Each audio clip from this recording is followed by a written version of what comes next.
Hello everyone and welcome to PUBGMOBILE South Asia Scrims Season 3. My name is Roshan Sharma and so far the games have been amazing, but well, so far the intensity has increased. And to talk about that and to talk about a lot of things, I have a very good analyst right by my side. I'm talking about Varun, I, Super John and John. We'll be discussing about a lot of things and talking about starting off from where we left off yesterday, the final game.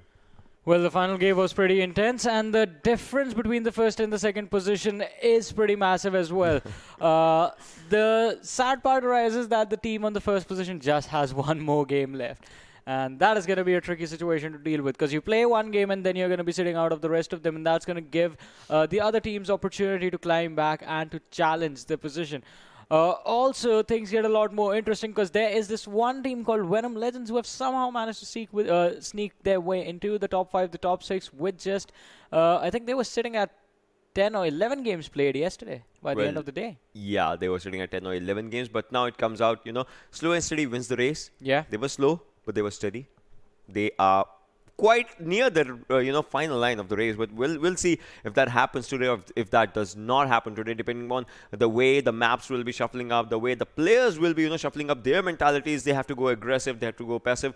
What are your thoughts on the final day? How should the players be? I think they should be aggressive indeed, and you have practiced for 3 days, you have figured out your mistakes. It is going to be time to put it to the test now. Exactly, because there is a massive prize pool out here as we are discussing, as we are talking about the stuff, and as we can see, $4,000 is the weekly prize pool. Alongside that, first place actually gets 2,500, then second place gets 1,000, the third one gets 500. Yeah, so the prize pool is going to be pretty interesting. But talking about things to keep in mind, I think there are going to be these few specific teams that we are going to look out for. One of them, I said, Venom Legends is going to be there. Then there's going to be DRS Gaming. But there's this one team that on day one, well, they bombed really hard. Day 1 and 2, they were not performing. But day 3, yesterday, they had an amazing performance. Got 2 chicken dinners back-to-back, and I'm talking about Team ElementriX. One of the biggest names in South Asia, were failing to perform for a long time, but yesterday they stepped up like the veterans they are, and I would love to see them in the same form today as well. I would say thanks, but they did actually pump them up, if anything, if you're talking about it. But then let's have a look at the new things as we talk about, the new point system. First position gets 15, second gets 12, third gets 10, 8, 6, 4, 2, till the 7th position, 8 to 12 gets 1, and 13 to 16, I'm really sorry. Well, you are going to be sorry about the teams on the 13th to 16th position because they get 0 points. That's nil, nada. But along with that, I think that remains the same if you compare this new point system to the previous one, is going to be the fact that for every single kill, you still get 1 point. So that is going to make things a lot more interesting since yesterday, the day before, and the day number 1 of the PMPL Scrims, we noticed teams get a lot more aggressive with the new system. Let's have a look at the squads as well and see the teams that are going to be playing and the groups that are going to be playing as well. So Group A comes in with CZxHIGHVOLTAGE, Stalwart Esports, FutureStation, and R3D Esports. Moving things forward with Group B, there's going to be Team T2KSG, PAINxELMT, then we have INES and Venom Legends in Group B. Moving forward, Group C, it is also going to have a little set of interesting teams like Team Bablu, JyanMaara is going to be the A1 Esports, and DEADEYES guy. Yeah, well, these names have been amazing, but then Group D was a group, where the champions were there. I mean, champions for the Scrims so far. I mean, DRS Gaming, they had an amazing feat if you're talking about the first positions for them. Assiduous Esports, a good comeback coming up. 247 had a really good thing for themselves, and Abrupt Slayers. Group E has 7 Esports, CZxHIGHVOLTAGE Esports, and then PN Crew and ElementriX. Again, ElementriX, a team that is just rising, and rising. Yeah, they are rising really fast. Let's have a look at the schedule for the day as well as we start things off with Miramar. Game number 2 is going to be Erangel. Match number 3 is going to be played on Sanhok. Then we have another Miramar, and things end on Vikendi today. Well, things end on Vikendi, so it's not like, what goes around comes around. Nope, we are not going for the Erangel to Erangel thing. We are going for random to random thing. That also, increases one thing amongst the players. What's going to happen? Because they don't have their, I would say, home ground to showcase a talent. It's that cold ground to showcase your talent. That's one thing. But then 2 Miramars means slow paces might end up in mental fatigue. Well, definitely. That is going to be a possibility, and I think that's going to be one thing that everyone's going to be watching out for. How what's going to be the best pace to play those Miramar games, because even the circle is going to start to throw things off a little bit, and we talked about this as well. Rotations are going to be quite critical on those maps like Vikendi and Miramar, wherein if you go for a slow rotation, you might be, if you are on Vikendi, if you go for a slow rotation towards the mid-game stages, you're going to be caught off guard, because well, the teams are going to be guarding those stronghold houses and those compounds for themselves. If you are on Miramar, you go for late rotations. First of all, there's going to be the distance between you and the circle. That's going to be brutal. Other than that, if you end up getting caught off guard, you're going to be out in the open, quite exposed, and you're going to be taken out. That's totally true. But well, see, we were talking about, top 5 teams, the teams that are in top 5 right now, right? But then I want to ask you, what does it take for them to be in top 3? Because top 3 is where the prize pool comes up. Yeah, top 3, I think definitely need to come up with consistent performances. Let's change a bit. Yeah. Top 7 to top 3. Top 7, I mean, we still have these teams who failed to perform 2 whole days, then they got 3 chicken dinners and are right now, in fact, in the top 7. Things like that do happen, but then there are teams like Team Bablu as well. 0 chicken dinners, still somehow managing to stay in the top 5.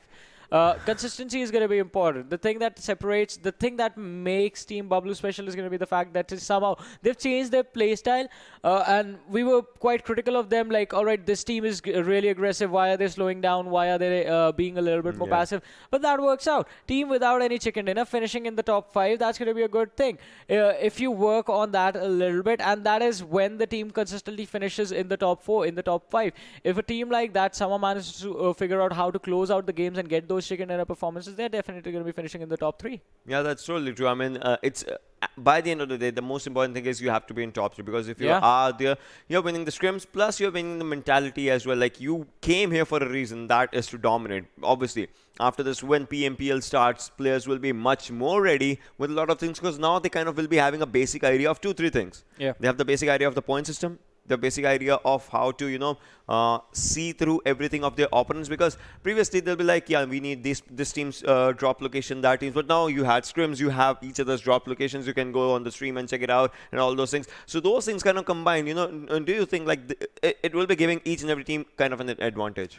I definitely think so. The advantage is definitely going to be there, but not right now. It's going to be in the PMPL. And the advantage is only going to come if you have done your homework. If you have gone back after the scrims are over, gone over the footage of every single map, kept an eye on every single team, spotted out their drop location, spotted out the team fights, and figured out who is the initial engager, who is the guy on the back lines, who the team relies upon, who is that one player from an individual team who can be caught completely off guard. If you catch him in a fight, you know he's going to be all alone and you can exploit him. So things like that need to be monitored. Yeah, that's totally true. That's totally true. But then let's head into the game to see what the action calls up for. As we can see, the map of Miramar is out here, and CZ Scooney was on the screen. He is on the plane. It's his plane, but can he just outshine it with everyone? Till El Pozo is where the flight path's going. Ruins is just touching up. So do you think Ruins is a potential place right now? I don't think so. I definitely don't think so. No, I mean, there are teams that try to go and drop towards the Ruins area, but that doesn't always work out, right? And this plane path, I think it's going to be troublesome to the teams that like to drop towards the northwestern side of the map, be it towards Junkyard, be it towards Water Treatment, Cruz del Valle, Bronca, even though those places, LSR as well, even though those places are not utilized as much as they could be. If any teams decide, all right, this time we can try and start from there, this is not going to work out for them. But other than that, most of the teams are going to be quite comfortable. We do see JyanMaara heading towards Puerto Paracio. INES is going to take over the Impala City. Then there is going to be a huge cluster dropping towards the Los Leones area. T2K have an interesting drop as well. They're dropping to the mountains that are on the southern side of the Los Leones. Yeah, so each and every team, as you can see, are just moving from here and there. But Los Leones kind of seems like a bit of a crowded area. Now we'll have to see where the circle goes. If the circle goes north, then the teams will have to rotate north, and that's where a few teams will have to be a challenge. But the circle stays center with San Martin quite alongside the what do you call it? The hill under San Martin area is quite at the central location for the circle. So this kind of looks good. You can play around those ridges, play around those hilly areas to the south side of San Martin, and you will be good. So as of now, you can say like 90% of the teams are inside the zone. It's just 2-3 teams that are actually outside the zone. They will be playing for the rotations. We'll have to see where the rotations come up. But slowly and steadily, we can hear some gunshots. That means somewhere down the line, fights are starting. Yeah, the fights have started indeed, and this center circle I think is going to give us a sort of a moderate-paced game of Miramar. Most of the teams are already going to be in there, so not much incentive for anyone to actually try and push in and fight it out. Other than that, there's this one team that has already started taking the fight. It's going to be Stalwart with Morte being taken down by Poison, and he's going to be finished off as well. The UMP action in the early stages of Miramar, well, it can be pretty deadly because if your opponent does not have a weapon, you can basically take them out with anything that you have in hand. Poison, he has a UMP, he has a shotgun, is going to try and find a better weapon, a weapon that's going to be suited to the terrain of Miramar. That's going to be the mid to long range battles mostly. So having an assault rifle, a UMP might work for him close to mid range, but long range battles are definitely not something Poison is looking out for right now. Yeah, long-range battles is not what he will be looking out for. But look at Blade. I mean, the guy has literally nothing. He is actually, just running on a blade. If you're talking about it, let's see if he actually gets some good loot and then takes up a fight if he wants to pick up a fight. But right now, as we can see, other players from the team, you can see Monte was taken down, but on the other side, Kashif is here. He has M4 for himself as he is using it, and a booth on the other side, as you can see from team sides. I mean, this team has done wonders, not in just one game or two game, but a proper. If you're talking about the region-wise, they actually dominated PMCO Pakistan, so I'll be expecting much more from them on the final day today.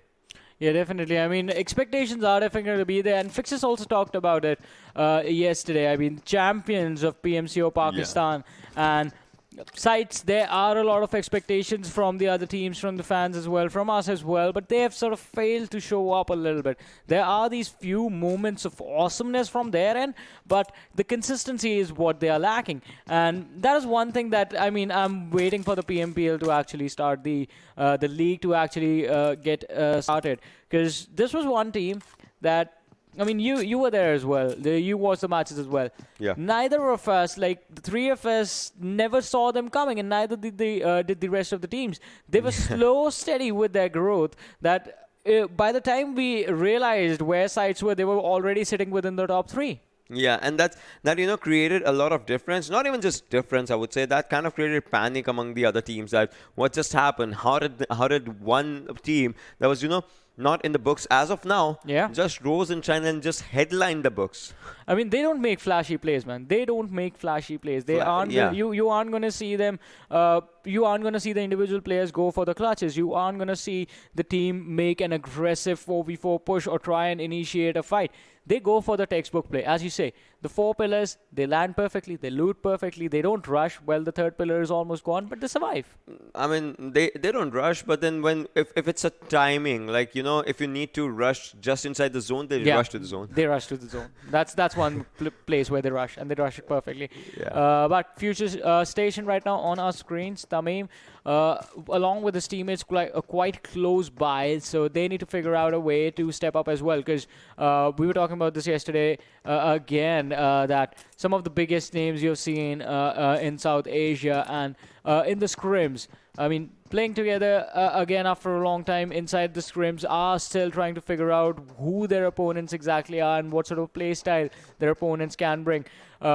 Otherwise, I mean, talking about bad ref, these guys know how to pop off, but I guess it's going to be Season who's going to be popping off right now. Yeah, the season's off right now. It's not. it's done. But Kashif is low on HP. I mean, no. Mr. Boro would have been taken down as well. He was cooking up a good nade, but he did not even cancel it. He had to throw it on some other direction. Kashif is out there. Does Kashif not have a first aid?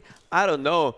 Maybe he wanted to loot it from the crate, but look at Kashif, still just sitting out there. I think he's good with bandages or something. Oh no, he is popping up. Yeah, he's popping up those bandages, but a good grenade actually takes him down back to 10 HP. That means he'll have to think of it once again, but Mr. Boro will be moving forward, because in Mr. Boro's mind, Kashif might have already used up a first aid, but no one knows, and Kashif has none. He does not have a first aid. He's just popping up those bandages. That's actually taking much more time. Now, we'll have to see what Mr. Boro does if he spots one. And I think now he does. He spotted him. He is out in the open. Mr. Boro has a good cover for himself. Might take one down, and yes, this is what happens. You get one, you take one, but now Mr. Boro has to move forward. 4x on his gun. Will this 4x be good for the close range? I don't think so, Mr. Boro, but he's doing really good. What's gonna happen? Mr. Boro goes down. He opened up the ADS probably, and that thing actually took him down. I think he ran out of bullets over there. Because he stopped shooting. He juked from the left first of the rock from his perspective. He might have had this fight. Yeah, he might have had this fight. But Sandesh is there in the backlines with a barrel in his hand, so he might be able to turn things around. Needs to be careful. He's positioned himself perfectly to deny the line of fire to the other players of Stalwart. But Malik behind the rock is going to heal up. If Sandesh goes for the revive, he needs to be careful. Spots out Malik, goes for the shots on the corner of the rock or right on the edge. But now, behind this bush is where the revive is going to come in. 7 seconds on the revive. Is it gonna happen, or is Malik gonna come down? Sandesh, you're looking in the wrong direction, but you need to keep an eye out on Malik. And if he keeps looking in that direction, I think one nade from Malik or this aggressive push might just do the trick. He dishes out the damage. Sandesh is gonna be taken down. Mr. Boro, he's healed up again, trying to take the fight. Malik on 50% HP. Both the players quite low. Goes for the jump shots, misses the opportunity, and once again runs out of shots. Mr. Boro is gonna be taken down. Malik in an amazing 1v2. Malik did impressive out here. Now he just has one final first. And obviously, the boosters will do the job. But that is going to happen slowly and steadily. But Malik, he does not want to boost right now. He wants to take one more down. Has spotted one. Malik is doing immense damage. Again, trying to go for it. But another one coming up. And look at this. Malik takes them all. Yeah, a 1v3 coming in from Malik. First took down Mr. Boro. He got a revive. Didn't matter. Took down Mr. Boro again, and Sandesh with him. The last player was, I don't know what he was doing with the vehicle, just coming in their direction and coming in the line of fire. Got spotted quite easily out. Malik was like, all right, 3 easy kills. I'll take them. 3 points coming in the way for the entire team. But now, T2K, even they have secured 1 kill for themselves. They've caught up to an isolated player from the opponents, spotted him out and finished him off. That's totally true. I mean, had he ran away, that would have been a different situation. But look at this. Look at the balance. Perfectly balanced as all things should be. Look at the airdrop. It's just there. It's just, yeah. It's not falling down. It's perfectly balanced, like all things should be. That's what I said. Thanos is going to be happy. If he's alive, though, right? Well, A1 Esports. I don't know. Did anyone go for the head? Malik did. Malik did. We were talking about it. Well, Sinister's here. He has to move forward. I mean, he has a good ridge for himself, but the ridge is quite open. He is looking forward, but from the back-end side is something where it can happen. Aussie. All right. So I want to ask you, what should be the mentality of these teams, you know, for the final day? Because we talk about the sloth zones, the slow zones. Do you think we'll see much more slow zones because every team will try to play much more cautiously or something? I don't know. I don't think caution is going to be one of the things that's going to be on anyone's mind right now. With the way this match has been going, like, look at that. R3D out in the open. We have Jimmy from PAINxELMT. He's distracted them all in one single direction, and the rest of the team is wrapping behind them. They don't care about safety. They want to take this fight somehow. They want to figure out the most efficient and the fastest way you can finish off an entire squad in this map of Miramar. And the wraparound is definitely one of those things.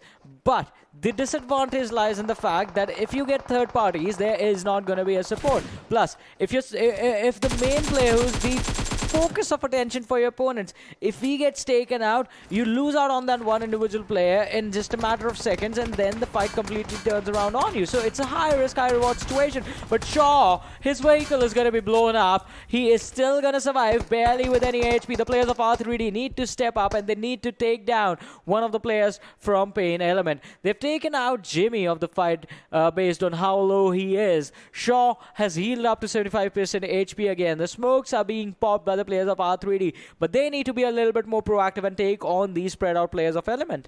R3D needs to change everything they did so far. I mean, their games went not that much on point, but another one now. Walker goes down. R3D again in a lot of troubles. Like PAINxELMT is actually in their element, giving pain to R3D. They have to check up each and every corner. Envy moving forward. PAINxELMT Envy just rushing in because he knows he can take them down. AKM in his hands. Has to see left. Spots one. Can he take him down? No, no, no. Yes, he does. Oh my God. This guy did not even have a gun in his hand when they started shooting, but this guy swapped up one gun.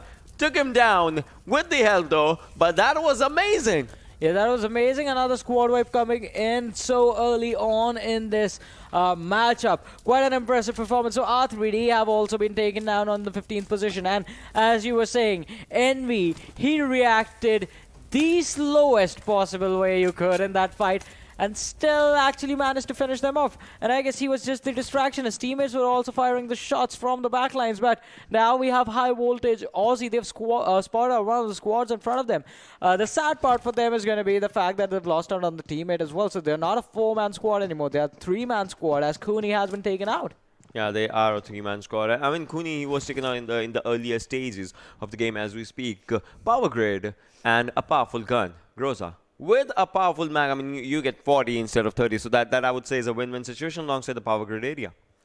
Yeah, definitely. And most of the teams right now have clustered towards the power grid and the Picado area. There's still the squad of DEADEYES guy towards San Martin. I don't think they're going to be happy about it, but the circle, it moves towards the northwestern part of the previous circle. So Graveyard right now is going to be the center, and Stalwart are going to be the happiest squad in this match. They are for sure happiest squad in this match if you're talking about it. But look at this, the situation that's happening. Bablu Modu is here, and Team Bablu, now they are once again with 4 players, but one of them goes down. Tyrant is down out here as we can see, so he kind of needs a revive. He needs a start. He will be getting it no matter what happens right now because Modu's out there. But with the situations that are happening, I mean, he has to move forward. If he does, let's see how that movement comes out, because 500 plus meters inside the zone is something they need. Yeah, they definitely do need it, but now Motu, Danny, Tyrant, Pikachu, what can these players pull off in this matchup? They have a good standing in the overall leaderboard, but in order to be inside of the top 3, in order to win on the leaderboard, they're definitely going to need that chicken dinner performance. It's going to be really hard to do that without any chicken dinners. They've been consistently getting good points in every single game, but until the point they figure out how to finish out a game with a chicken dinner, it is not going to work out. Blah, blah, blah from the squad of ElementriX. Being a little too over-aggressive is going to get punished by the players of Venom Legends, since our entire team is behind them. We do see Sonim trying to climb over the ridge and trying to spot out the players of Venom Legends, but that's going to be a risky decision. A very risky. Look at this. Venom Legends versus ElementriX. 2 teams that just started, you know, their amazing gameplays are right next to each other. If one of them goes down, we kind of may think of it as a statement. So ElementriX knows that they don't need any part of this fight. They are just moving forward. Plus, they had they had just one ridge that would just give them a forward cover, not the sidelines cover. That's where Venom Legends kind of won the mental fight. We'll see what happens as it goes down to a gunfight. But right now, wait, what? They spotted each other, and the PAINxELMT players just started moving forward. But no, now Rohan comes in. Memo goes down. Pia, on the other hand, has to spot each and every corner, and there it is. One more person going forward and being taken down. Now it comes down to one final player of PAINxELMT, who is on the other side. It's Rohan. Let's see if Smokey does something, because Smokey is just pulling up his bandages right now, but now he's trying to spot the players, going for a smoke so that he can actually save one of his friends. Bablu Pikachu goes down on the other hand, but PAINxELMT's players are slowly and steadily being eaten out alive as Rohan is still on the other side figuring out of a plan B. Yeah, he has to come up with a plan B and a C already, because his teammates are not going to get a revive. These players of PAINxELMT are just going to be finished in just a matter of seconds. And, well, as soon as they get finished, 7 Cs is going to be their Tyrant with a nade being thrown is going to be tossed in the out, no damage being given out. They have lost out on Pikachu, so it's a 3 versus 3 situation against the players of high voltage. Plus, they have to worry about the squad of sites in the distance as well, but Tyrant, that amazing spray, the precision is going to come in and drops out Phobia from the squad of sites. Venom Legends, they climb up on top of ElementriX and take out Sunim in an instant. The knock and the finish is going to come in one after the other. And Sites Ghost is going to make sure that Assassin from the squad of CZ is not going to be a part of the fight, and it's not going to be a troublesome situation for them. Sites and high voltage, they are taking the fight against each other. Ghost has been spotted out and finished it off.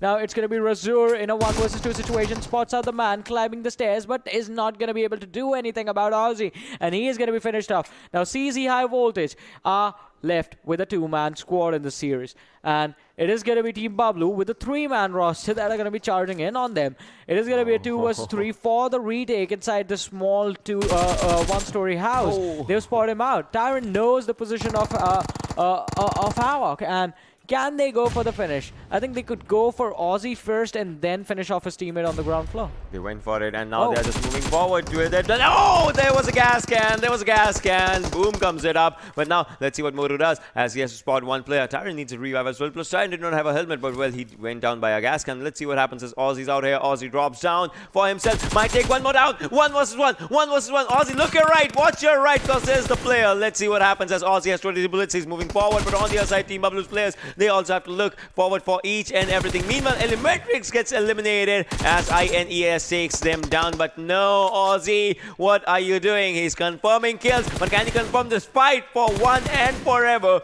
in this Miramar area as 1-1 player just falls down, and now it's just 1 versus 1. Aussie might have been overcommitting a bit, but now what's happening? Jump shot and stays in the air with the crate falling down as Bablu Moru saves the day.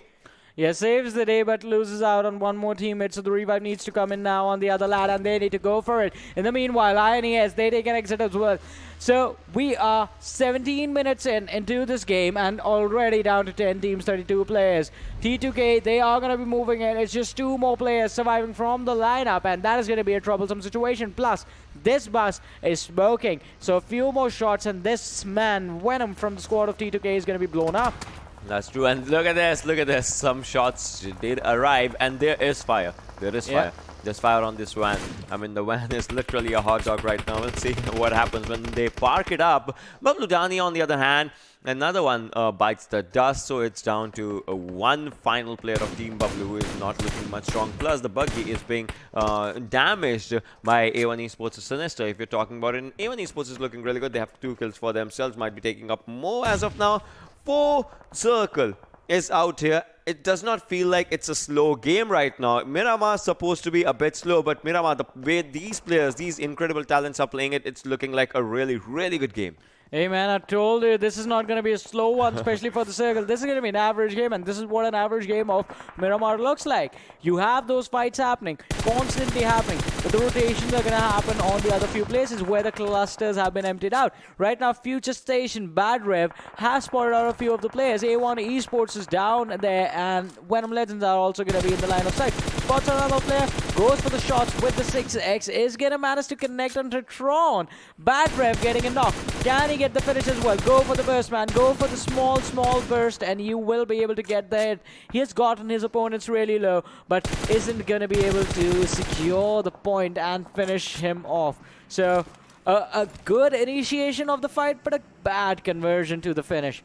A very bad conversion to the finish, but well, after that, you see, look at this, 25 plus seconds, and then the 5th zone kind of starts. All right, so Bucky was kind of doing a stoppy while moving, I would say. So not the best of the vehicles to be used in, just exactly what I was saying. Not the best of the vehicles to be used in Miramar, because Buggy is, you know, the roads are, I would say the roads are flat, but the curves and the ridges are not. So that's where the things kind of, you know, just become challenging for you.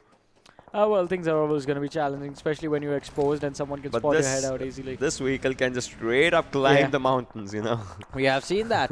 Also, the 4th airdrop coming in with the AWM, the tact stock for the rifle. So the brick green cannon is going to be there. Bablu Moru is going to be taken out. Team Bablu, they take an exit on the 10th position. Quite an unfortunate incident for them. But we're down to 9 teams, 26 players alive in this match. And FutureStation still 4-man strong. They're going to try and approach this fight against the players of 7. But in the meanwhile, Stalwart Esports, they take on A1 Esports and they wipe them out of this game.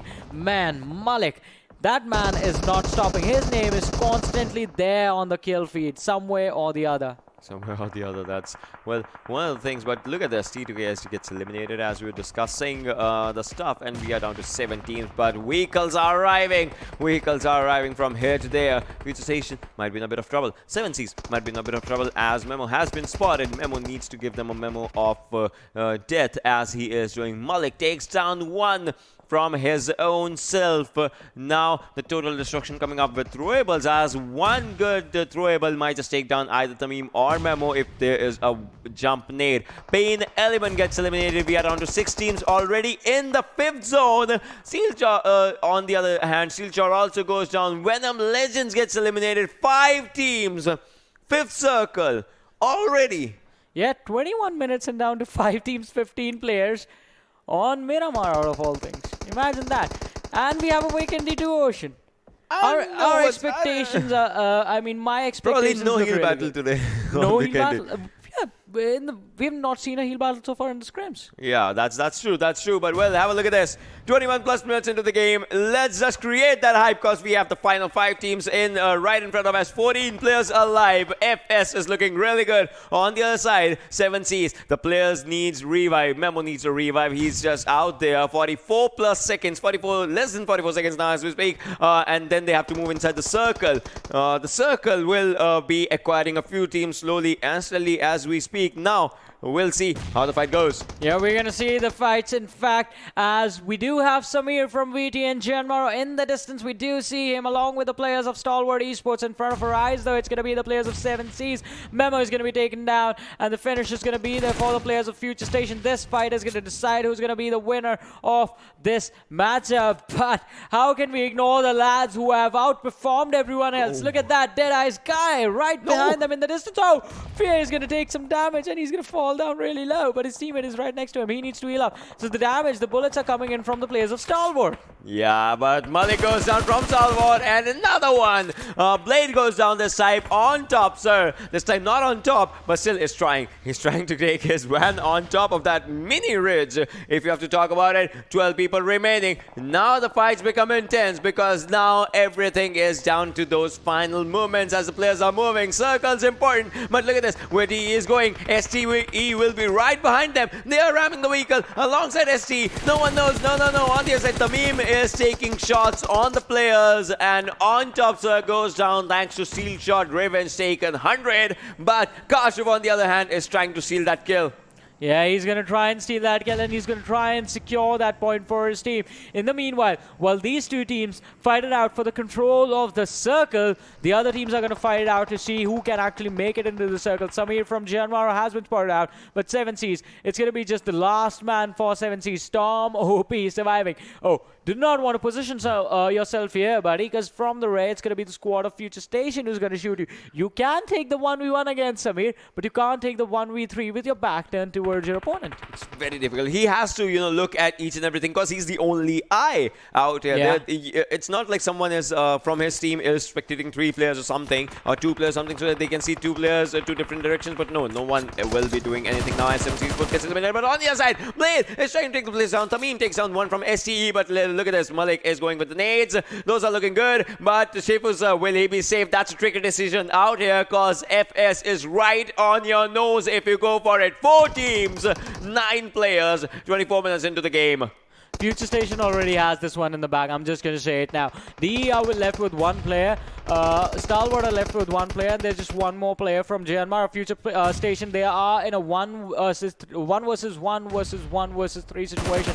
So they have the numbers advantage. Blaze is going to spot one out. Takes down Machine. But can he finish this one out? He has somehow managed to reduce the numbers to his advantage. And Stalwart, they're still 3-man strong. Stalwart has 9 kills. Malik has 8 of them. Wow, that is an amazing contribution. This guy is properly an MVP player. 8 kills out of their 9 kills. But now, can he actually get that revival? Yes, the revival is happening, but can he get more kills? Will this be the first double kills by a single solo person in any PMPL format with the new kill system? As we talk about it, has he gotten it? Has he gotten it? Has he gotten it? Still has 8. Still has 8. Can he go for the 9th one? 9th one down. 1 is down. Can he actually go for the 10th one? 1 more, and yes, it is. 9 kills on his name. The 10th one is coming out there. This guy is looking amazing. Malik, can you actually get that confirmation just for us to cheer up as this will be his 10th kill? Will it be or will it be 11? Will it be? No! He's down to 1 final HP. What's happening in the situation as Blade moves forward?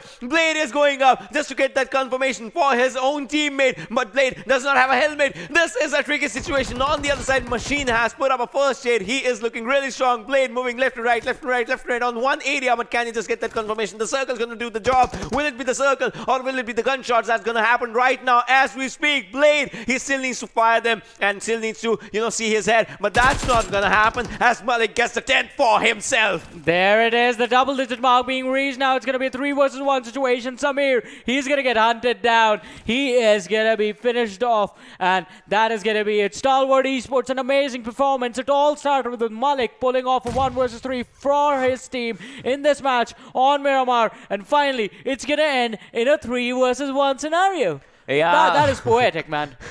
That is actually poetic, but well, look at this. One player, he takes down one. What's happening? As Samir takes down one, can he take the second one down? Kashif is out there. Kashif, no. Malik again. Malik doing the important damage that was needed, and this guy did impressive as Stalwart win this one. Definitely. And I mean, I thought the players of Stalwart were knocked down. They had 2 knocked out. And they still managed to survive. So the revives coming in right in the crucial nick of time. And I think it all comes down to the mistakes of the opponents who were trying to take on Stalwart, just giving them the breathing space to actually get the revives done. With the new kill system, as we were talking, Malik becomes, I would say, the first person to have the double-digit kills. With those, because kills are important. And now we kind of know how many kills this team has. You add a few of Malik's kills, that's a lot now. Like the way this guy played. That shows the champion's mentality, right? Yes. It is the champion's mentality with this team. And Stalwart Esports as well. They're sitting on the second half of the standing as far as the leaderboard is concerned. But if we say the word MVP, we all know who it is going to be this time. And ladies and gentlemen, it's going to be Malik from Team Stalwart. 10 kills, 1050 damage. He also did a lot of critical damage to the final player, but then obviously the kill was taken out. But 4.86 kilometers of distance, 25 minutes of survival time, but 10 kills. 4.86 in Miramar. I mean, he was. They look at his skills. Move at all, look at his skills. He was playing Sanhok in Miramar the way it was, and exactly the greenery was Crate's green smoke. Oh yeah, I mean that's poetic. that is also poetic. 4 to 5 kilometers is the distance you normally see people travel in Sanhok as well. Yeah. And it was like Stalwart Esports never moved. Survival time, 25 minutes. That's just out there. It's a fast game. It's a fast game, but we talked about just one player. Let's have a look at 4 other players as we talk about top 5 players. And Johnny, Rohan was out here. 10 to 2. Yeah. Wow. Because he never gave kills to anyone else, I would say. But so this is where it comes up. 898 damage. That's a good number for a single, an individual player, single kill player, 2 kills player out there. A single player, if we talk about it. Look at this. Look at this. So survival time of all the other players is 25 minutes ish, 24 minute, 22 minute. Rohan from PAINxELMT, 19 minute. Yeah, 19. Plus we have a new strat, as you can see, assists. So assist comes up as we talk about if you have given 50% plus damage to someone else, this guy might have had 13 kills. Well, definitely. So he actually went up with every fight. Yeah, exactly. And I think his total team also has like 13 kills or something. Let's move forward and have a look at the match summary and see the utility uses that. Oh, 223. I like that. 69 knocks, 57 kills confirmed. Yeah, well, that's good very numbers. Good. Yeah, that's very good. 6 grenade kills coming up. 2 airdrops being looted. I mean, we saw different guns out there. 14 headshots, but man, those 69 knocks coming all around to 57 confirmations as we talk about it. And 223 smokes and nades. Out of those 223, 6 had a good confirmation of nades with themselves. Yeah, definitely. An amazing performance from all the teams. After this, I think we're going to move forward and have a look at the standings of the game and the overall standings as well. And it's going to be crucial to see how many kills, in fact, did the entirety of Stalwart Esports got. I think it's going to be around 12 or 13 in total, and out of which 10 belong to Malik. I mean, it obviously has to be 13 plus because just as we are talking and just as we will be seeing the standings, he got 3 assists as well. So 13 is the minimum. So let's have a look at the standings as well. As you know, we're talking about it. And no, all right, so it's 15 is the placement points. 12 is what it is. Yeah. How can he have 3 assists then? Well, it's like 12 kill points, then 27 placement points is what their total comes up. And then FutureStation coming up with the 10 placement points. And then, all right, he might have had an assist on someone and the person got revived again or something like for the knocked confirmations or something. Then that will be a discussion that we'll be doing on. But well, 15 total points for FutureStation coming up. JyanMaara VTN has 12 placement points, but lesser the number of kills. That means you go down. Yeah, you're going to go down and you're going to be dropping out. But on the other side, a lot of big names missing from the standings who got eliminated quite early on. Let's have a look at that. The 9th to 16th position. We do see A1 Esports in your team, Bablu as well with 4 points coming in for this match. Then we have ElementriX on the 13th, just 1 point from this game. SCYTES as well, PN Crew, R3D. Are they falling down again after the amazing performance they had yesterday? Just a bit, I would say, the way it's just going down. Well, maybe, maybe not. It was just the first game that just, went a bit weird. But R3D, exactly, 0-0-0, just out there. So that's one of the things for this particular game. But overall, is something that, creates a suspense now with a lot of things. Because today is you can say, the prize pool distribution. Yep. So today, till the final game, everything in the overall standings counts, and it counts with the good numbers. And till then, you have the opportunity to come back and make it into the top 3. Let's have a look at the overall standings as well and see how things are after the first game of the last day of the scrims. DEADEYES guy still sitting on the top with 194 points, but their games are over. Then we have Team Bablu on the second. No chicken dinners, but 129 points for them. The problem arises in the fact that their games are done. And that's it. Now, 247 is going to have the opportunity to take the second position away from them. 247, they will easily be going for it. I mean, previously what you used to say is, even if you arrive and you just, have no points, you might just go down. But now, obviously, 247 will have to get those kill points for themselves. And we'll see when 247, just arrives for the fights and all those things. DRS Gaming, as you can see, Venom Legends, all these teams are out here alongside Stalwart. Till the 10th position, the team just had a chicken dinner. This gives them a top 10 boost. But if Stalwart has another chicken dinner, they will straight away go in top 4. That's the point difference in 4 to 10 position. I mean, that's how different it is. Well, Abrupt Slayers on 11th, and till the downside, if we look at this, PN Crew and PAINxELMT 39 and 35 for themselves. These teams will have to step up as of now. Definitely. They are going to have to step up, and they're going to have to step up big time. Otherwise, the trouble is definitely going to be there. Some teams are going to come down. A lot of teams do have matches remaining, 4 matches to be precise. And those final 4 matches, the matches that we have left for the day, are going to be super important. Let's see what works out. Also, the teams on the top are also going to fall down. I mean, first of all, Team Bablu is going to get out of the second position, and they're going to come down to at least, I think they should be in the top 5 by the end of the day. I just hope so. I mean, so there are no eliminations, nothing. Yeah. Even if they are out there, we know top 3 is kind of out of the equation with the way the other teams are playing. So, I mean, they might be in top 3, but that depends on the fact that all the other teams will have to be eliminated on 13 to 16, and you cannot have that those bad games back to back. So I don't know, even if Team Bablu goes down, even if they are on 6th position, 7th position, doesn't matter. What they learned from this one till now is the experience of the game, experience of how the teams are playing, and probably they will be carrying forward that experience. Yeah, exactly, and that experience is going to be important. And where do you carry it forward from? You carry it to the actual league, to the actual PUBG Mobile Pro League, and you make it count over there. Because, well, in the scrims, the prize pool is not that big. From the Pro League, there's going to be a massive prize pool over there as well, plus the opportunity to represent the region in the global stage as well, where you are going to encounter a lot of difficult teams. So previously, that's one thing. See, till the previous time, PMCO, World League, the bar just rises. Yeah. Now what's happening is PMCO, you get one more stage, one more step of the stairs till you actually get to the global championship. So you have another area to find out what's wrong for you, what's right for you, how you go for it. I mean, even if you won at PMCO, if you qualified for PMPL, you have another chance to just, because winning one tournament does not mean that you are a winner. Obviously, it shows that you are a winner, but still you're still learning with the next tournaments. You're still learning what's happening. You're still learning the new metas. You're still learning the new point systems and a lot of things. So this kind of gives them a good vibe to, just settle in, to blend in with everything. And plus, it's the bragging rights of calling yourself the best in the world, because I mean, these teams are here because they are some of the best teams in their countries, right? And now they are competing to be called the best teams in South Asia.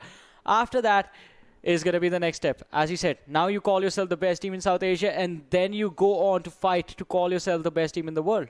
And that matters. I mean, the best team in the world. You are, you have seen them. You have acted like them. You have seen your reflection in them. But then how do you face them? You face it through all these ladder stages, right? You go for everything. You practice. You go for the scrims. You go for everything. And that's where it just comes up. We were talking about Miramar and what happened in that one. But let's have a look at Erangel and what happens in this one, as the second map will be right in front of us as we speak. No breaks because we don't want it. We just want that action. Keep on going. And here it is. As you can see, the flight path starting from the back end of Gatka, Tulipovka, Shelter, Melta, Farm, School, Pochinki, Ruins, Georgopol, good areas. But will the circle be good? We'll have to find out. Well, definitely, we are going to find out where the circle is going to be. Yesterday, I mean, I was talking with Fixers, and we were discussing how you and I sort of make fun of a lot of drop locations. So, Ocean, go ahead. Zarky, what do you have to say about Zarky? Nothing, right? Exactly. That's what the teams have to say as well. There's no one, absolutely no one goes there. I would say that's still a good location, man. Have you ever been to Zarky? Well, rank pushes, yes. Yeah, that's the only time, right? That's the only time you go there. Other than that, I mean, I don't think in a competitive... All right, choose one. Choose one, Zarky or Kameshki. Choose one. Kameshki. All right. Well, we have had our differences in the past, my friend. Now let's look for the future. But, well, let's look for the game as well. Just like you said, right? Team Bablu, all those teams, you know, the games have been done. DRS as well. The games have been done. So this is where it all comes down. They have to sit back and relax and maybe pray for the team that's on the top. They have to just sit back, relax, and maybe pray for one thing.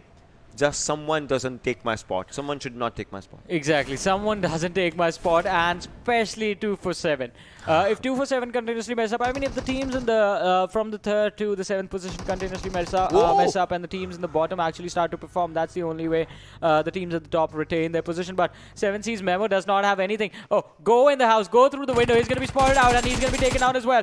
And Element Rohan. No. Oh, he's chasing after him. He's not part of it yet. Memo jumps out the window, but as the last opponent connects, he's going to be knocked out. Quite an unfortunate events, ladies and gentlemen. Quite an unfortunate series of events. 7C's Memo is going to be finished off. And that, kids, is why you should not steal cars. Yeah. Oh, man. I mean, that's one thing happened. See, plus, there's one of the most important things. When you jump out of a window, you actually give much more of the room to your opponent to shoot, because you know, kind of jump up, your head gets up, your body gets up, and that's where the final bullet kind of connected. Well, 7C's Mr. Smokey moving forward because he knows how to go for another Raven session that's going to be happening out here. And we'll see if Smokey is able to take that Ravens, as Team PAINxELMT players are just out there. It's going to be a 4 versus 3 situation as we speak. As we talk about it, we'll see what happens in this 4 versus 3 situation and how is it going to go. Yeah, how is this going to go? 7Cs. The players have put up amazing numbers, amazing performances in the past, but right now is where it's all going to come out. Can you survive on this match, in this match of Erangel, or are you going to be taken down as soon as the game started? One of the players from PAINxELMT has been isolated in the shack. The door's going to be blown up. Mr. Smokey, the man is a genius.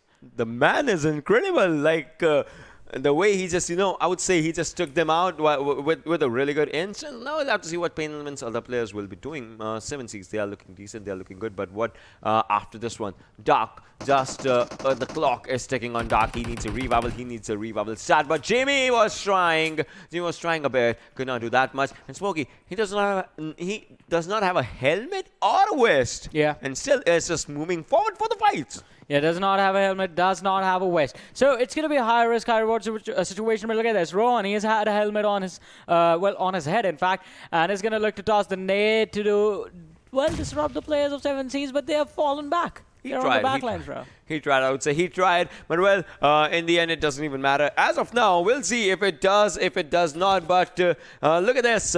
The way the fights are supposed to happen, that is what it is. If we talk about it, if we think about it, if we feel about it, Smokey, he once again just sitting by the next house of Dark, just waiting for someone to make a mistake or maybe just come in. But Rohan is onto the backside. Rohan wants to see someone if Rohan can. We'll see what happens as Rohan is just out there. But for now, with each and everything, Dark goes down, and that is 1 kill confirmed. And both of the crates are just in Pochinki. 2 players down, and both are in Pochinki, nowhere else.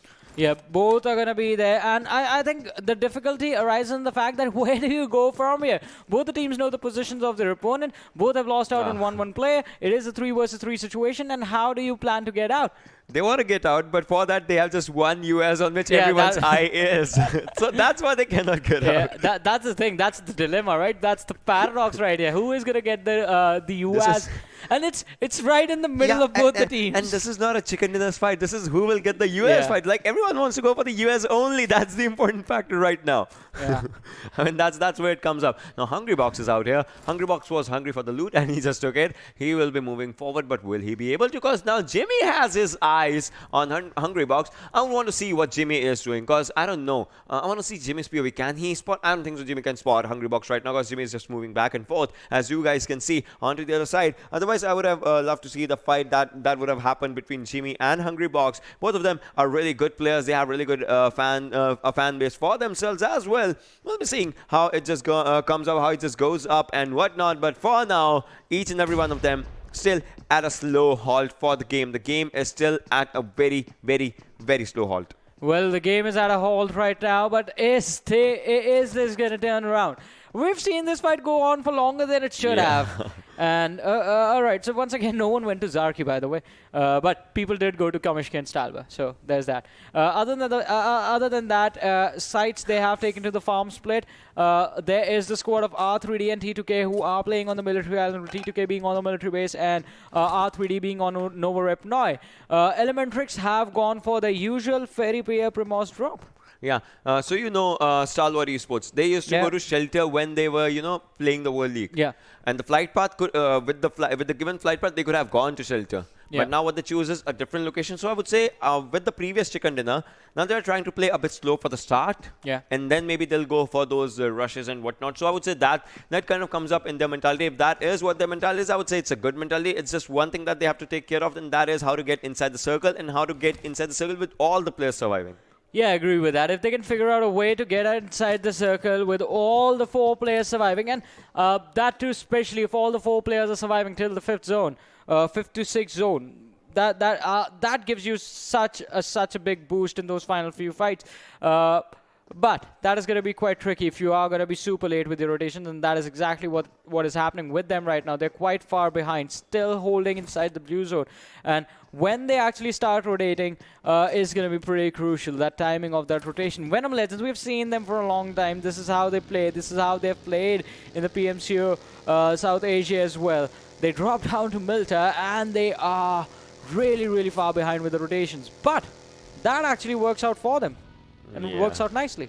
It works out really, really nicely if we're talking about it. But, well, as of now, again, 7Cs versus Pain still just moving on to these areas of Pochinki where it's like, again, to a halt. See, I would rather see Gatka's area. If you just have a look at, while we were looking at the map, Gatka's area is quite filled with people. No one's fighting, though.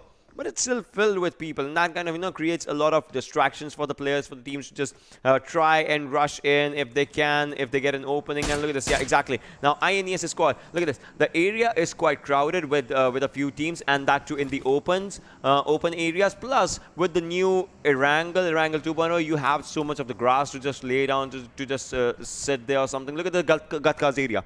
That's so crowded. Yeah, it's going to be really crowded. I mean, why not? Out in the open farmlands of Gatka, you just have a few compounds here and there. Might as well just go in early and take control of them. Yeah. But I think ElementriX and INES are going to be 2 teams that are going to be really comfortable. Oh, 17. Finally, the fight is going to be forced in. And PAINxELMT, they go down 1. Hungrybox with the AKM in the close ranges is going to be super deadly. Still the fight in Pochinki happening for that UAS. Someone just take the vehicle. Smokey's going to spot out 1 more player. Dishes out the damage dropping down to 50% HP, but they have crossed to the other side of the road now.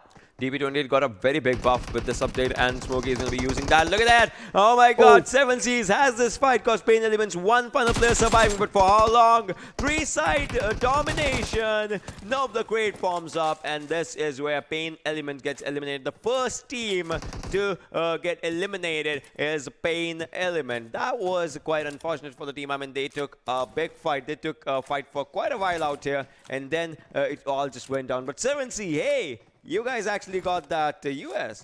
Yeah, they got the US, and also this fight went almost for 10 minutes. But they got the US. Yeah, they got the US. They got the US. I have to say, I mean, kudos to both the teams. Kudos to both the teams for the patience they showed in that fight. But 7Cs used that time to actually come up with a strategy to take on the players of PAINxELMT. Well, PAINxELMT, they were just being aggressive. So they are going to get punished for that. And, well, in the form of punishment, they are going to be the first team, as Ocean said, to be taken out.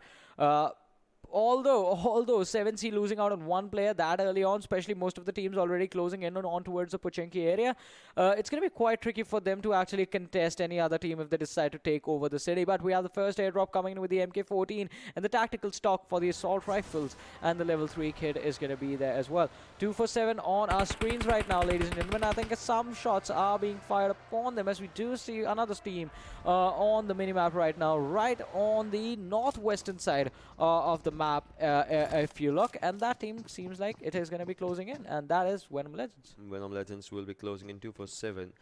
So it's one thing for 247 that they have to stay at the top. They have to go at the top and, you know, just stay at the top if they can go for it. We'll have to see if 247 actually manages to get that. But right now, Khan, he got a lot of shots and his helmet was on the verge of being taken down. As you can see, that helmet is totally red in color. So he's just popping up those bandages, like using utilities in the best ways, not using first aids right now because he just has 2 of them. AUG in the airdrop number 2, and this is going to be a good one. But well, we'll see if someone actually picks it up while going their way outside the Pochinki, as this is on the back end of Pochinki. You can see those Pochinki compounds from the back far end. Now, those things are going to be happening, but right now in 247 they have a very good compound for themselves. They don't need to rotate, they just need players to come to them so that they can take those actual fights. We'll see if that happens, but as of now, nope. And Venom Legends was a team that was just, you know, trying to challenge them from back inside. But on the other side, you can see Wasif from 247 takes down 1 from Venom Legends. So Venom Legends, they need a revival, and it is Evil Eye. Yeah, and it is going to be, the revive is going to come in since the slight dip in the ridge is going to be there. So there's going to be Nightwing right next to him, giving the revive to his own teammate. On the other side, in the meantime, while the other teammates, they're going to keep an eye out on the players of 247 and watch out for the rotation that might just come out from the opposing team. They need to be careful as well. Right now, they are inside the zone, so not going to have to worry too much about the pressure of moving into a different location. No incentive right there. Evil Eye is slowly and steadily going to heal up and bring himself to as high of an HP bar as he can, as the team is going to decide where they want to go from here and how they want to work things out. 247 already knows their location, so if they stay here for a really long time, 247 is going to be able to spot off one of that one individual player who's going to be over peaking a particular edge and take him out. And if that happens, then the rush might just come in. And with that in mind, Venom Legends decide to back off and disengage from this fight completely and live to fight another day. Yeah, live to fight another day. But look at this, Venom Legends again. Now they have to move forward because they know they cannot take that. They could not take that fight. So now movement is the only answer for them. You can just call it the only answer as of now, but we'll have to see if someone just changes the question, because that's what they are going for. They are going for a good rotation to actually, you know, crowd 247 from the backside, as you can see where 247 is, and you can see where Venom Legends is, as that's where the movement is going up. And T2K, they have a very good area for themselves as well as they were on the bridge. But right now the fights are happening. ElementriX might be in a lot of trouble again as the players are moving, are being taken down by INES. And look at this. These new areas are confusing. These new bunkers are confusing, where you cannot go inside, but you can actually, you know, take those fights. And now INES is on the verge of being taken down, but no, they are looking good as they have 2 players surviving, and the revival will be coming up soon. But ElementriX, they also have a player. Sonim is moving forward, as you can see on the back end side, and that's where one fight is happening. Sonim goes down as entry does not let him enter into this area, and ElementriX gets eliminated. Yeah, ElementriX being taken out early on as well. So 14 teams in this game survive as we're down to the 13-minute mark. The third blue zone is coming in slowly and steadily, and we're going to see the 4th circle form.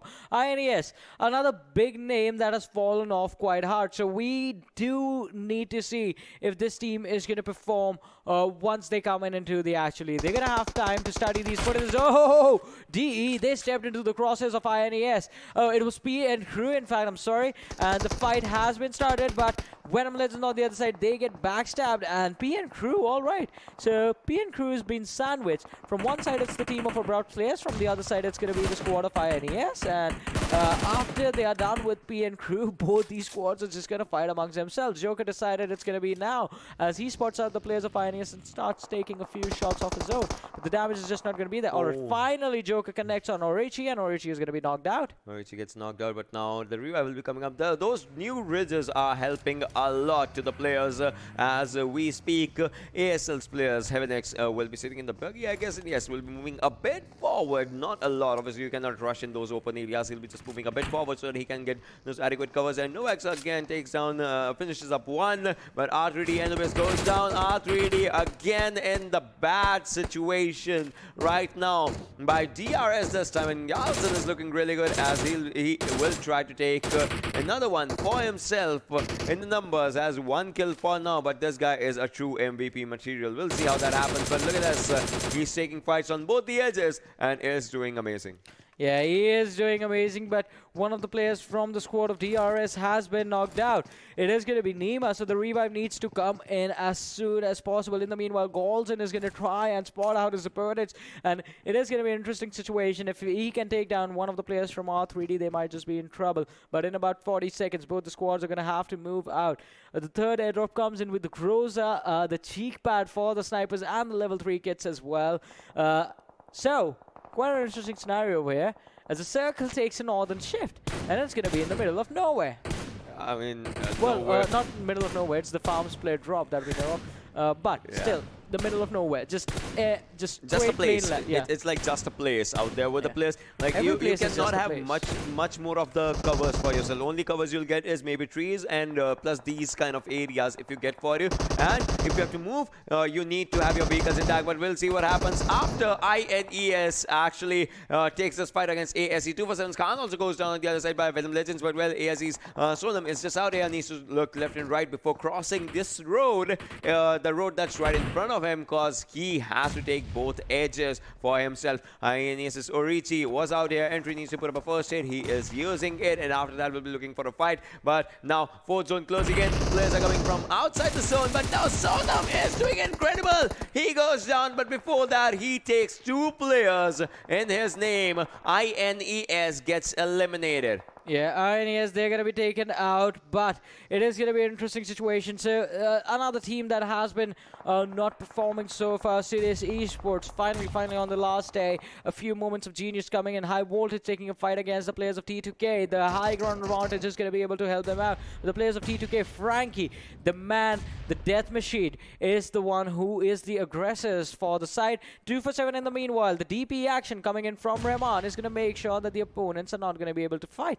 And the fourth circle is here in front of us right now. The blue zone is moving in, so that means we are slowly and steadily moving towards the late game stages. Nobita from the side of T2K is going to take a nade to the face from the players of CZ and is going to be knocked out. The revive is going to be quite tricky to get. So Aussie versus Frankie, 2 of the best players from their squads, are going to go up head-to-head, and Aussie with the nade is going to get enough. The spray is going to come in. He barely lets the opponent survive. Brilliant spray by Aussie. This guy is a wrecking ball, and this guy is doing amazing. I mean, the way he took down with the nade, the way he did it with that spray, I mean, could not just end him, but still, that was good. Now is going for a revive, a good revive coming in from him, and then he has to move forward. Will that movement will be coming up right now? We'll see as the players are moving up, but a good grenade coming in from the other side. What's gonna happen as the nade is just out there, popped up, and there it is. There it is, a good nade from Zod being taken down, and that is where it just comes up as C2K's Nobita has to move forward, but will he be able to do it? No, Nobita goes down.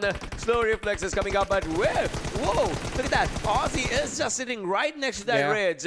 And Venom, if he falls up, there it's going to end. A Molotov coming up onto the Aussie side. That's a good one. Another one, a good one, but will it be on point or will it be not? It is not, looking by the chances of it, as Aussie still survives. And Adrenaline being taken up by Venom, but will this actually hire up his senses? Let's see how it comes up. He is spraying 20 bullets, less than 20 is what it is. 3 players of T2K, they have to move forward, and will they be able to go for it, as the fourth one is just not with them as of now. I mean, it is with them, but not yet out here. Frankie needs up to heal up, and after that he will be moving up, but Aussie still inside the smoke again.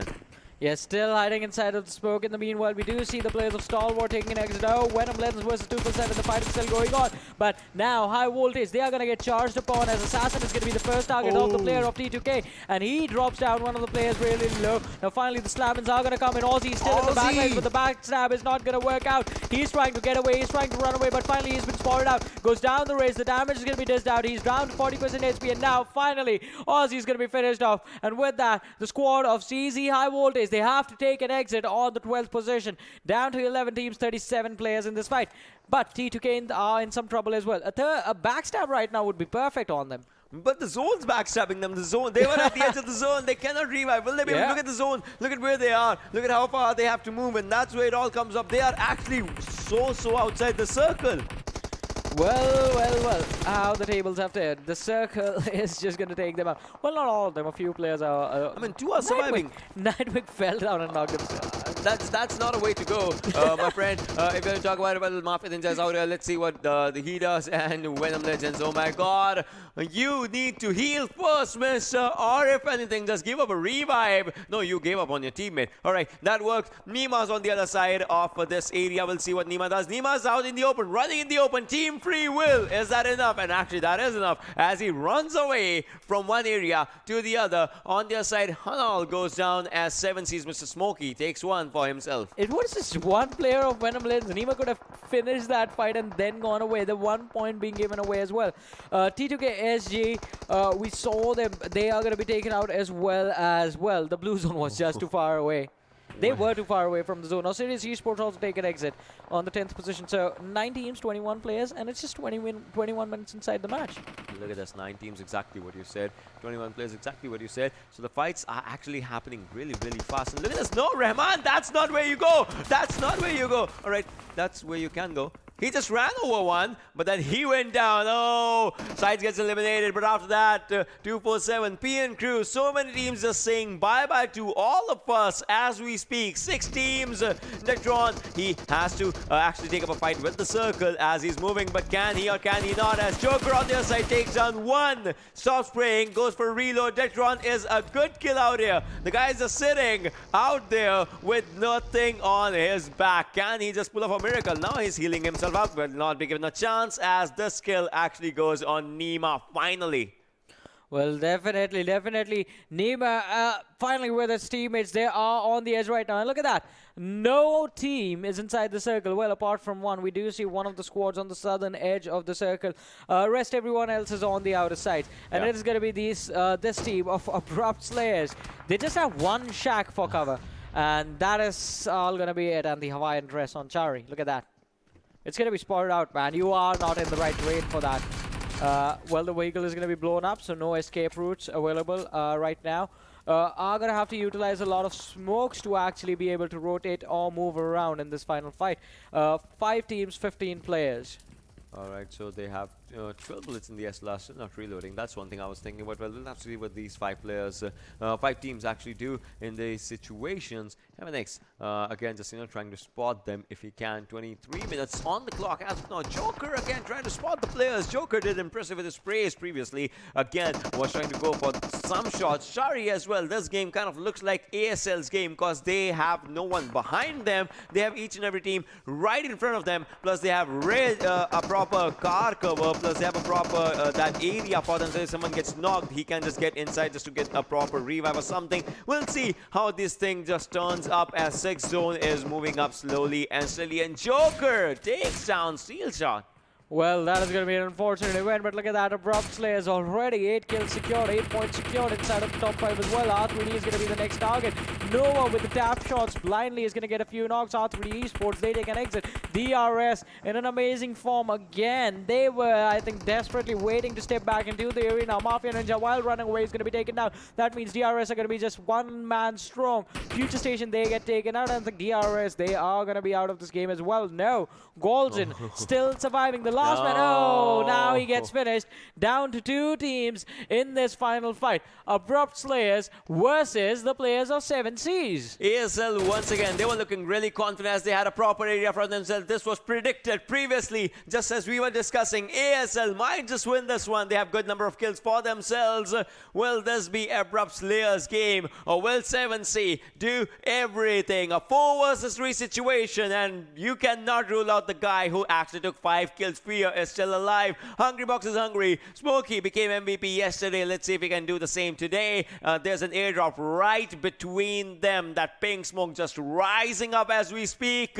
And ASL, they have to move inside the circle. This is where the game throws up a curveball as the zone is with 7 Cs. Whatever they have to do, ASL have to do in these 30 seconds. Yeah, and are they going to be able to do it? I think the airdrop is going to be a good divider to split the middle ground between these two. They have a lot of distance between them. It is still just 25 minutes in when you're already down to almost the closing fight of this match. And the best part of it is it's going to be a 4 versus 3 situation. Abrupt Slayers with a man advantage. Chari is going to go in first. The smokes have been popped. They are closing out the distance slowly and steadily. And it is going to be an interesting situation. So both the teams have secured a lot of kills in this match. They have good momentums. The nades are being tossed by the players of 7Cs, but none of them do connect. Nova is going to be dropped out low, but not enough health being taken away from him. While all this is happening, while Nova and Chari are just distractions, Joker is trying to find a flank. Again, 4 versus 3 situation. Yes, Joker was trying to find a flank. Now he's just sticking away with his team.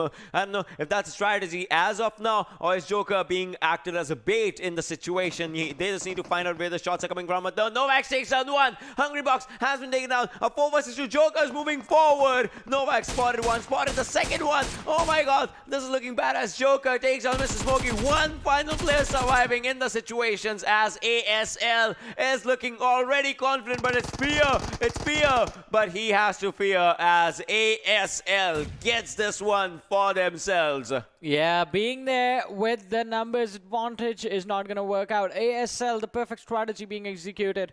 An amazing performance, especially considering the fact it was that one shag that they utilized perfectly, and from there on out converting that performance to the chicken dinner. Well, yeah. It finally happens. I mean, it finally happens. They are all the players for them. So, you know, if you have more number of players, see, you don't see the team counter. That's what that's for us if we talk about it, right? So, if you're talking about all these things, I mean, think about it in a weird way. We talk about it, the teams. They know that 4 players of their team are surviving. They might be it's a 4 versus 1 versus 1, 4 versus 2 versus 1, 4 versus 3 or something, but they're ready for it. They are ready for it, and let's have a look at the MVP as well for this game and see which individual player had an amazing performance. It is going to be Mr. Well, why do we even ask this lad? If this team is winning, if 7C are performing, Mr. Smokey is going to be the reason. One of the reasons, in fact. Their team has a lot of talented players. Yeah, that's totally true. A lot of talented players, and Mr. Smokey has done good. 806 damage for himself. 4.92. So quite a lot of 4. Yeah, exactly. Quite it's a lot. Not even Sanhok. It's Erangel. In Miramar, we saw 4.8 kilometers distance. Yeah. Now we are seeing 4.9 kilometer distance covered. Probably in Sanhok, we'll see 5. Imagine Sanhok is the one map where the 8 team, kilometers. Yeah, 8 kilometers is going to be. That's going to be a surprise. That's going to be a surprise. I mean, I'm glad that this is not in the MVP's, criteria or something. Yeah. But well, let's have a look at top players as well as we are discussing. As Joker comes up from ASL, 4 kills on his name, and you can see Yalzin as well. This guy was doing amazing. 3 kills on his name as well. 889 damage. That's, I would say, one of the highest damage strats as we can see right now. Hungry Box was out there on the 4th position as well. Not the 4th position, you know, the 4th number was by Hungry Box, and then it was Nova X who did amazing if you talk about this one game. Yeah, he had an amazing performance, 7 Cs as well. But after we have these numbers of the players, the teams' numbers also need to be calculated. So we do have the individual players popping off really hard. Let's have a look at the match summary as well while I continue to say what I was saying. Yeah. The teams need to perform together, and that is why I think Abrupt Slayers were able to close out this game.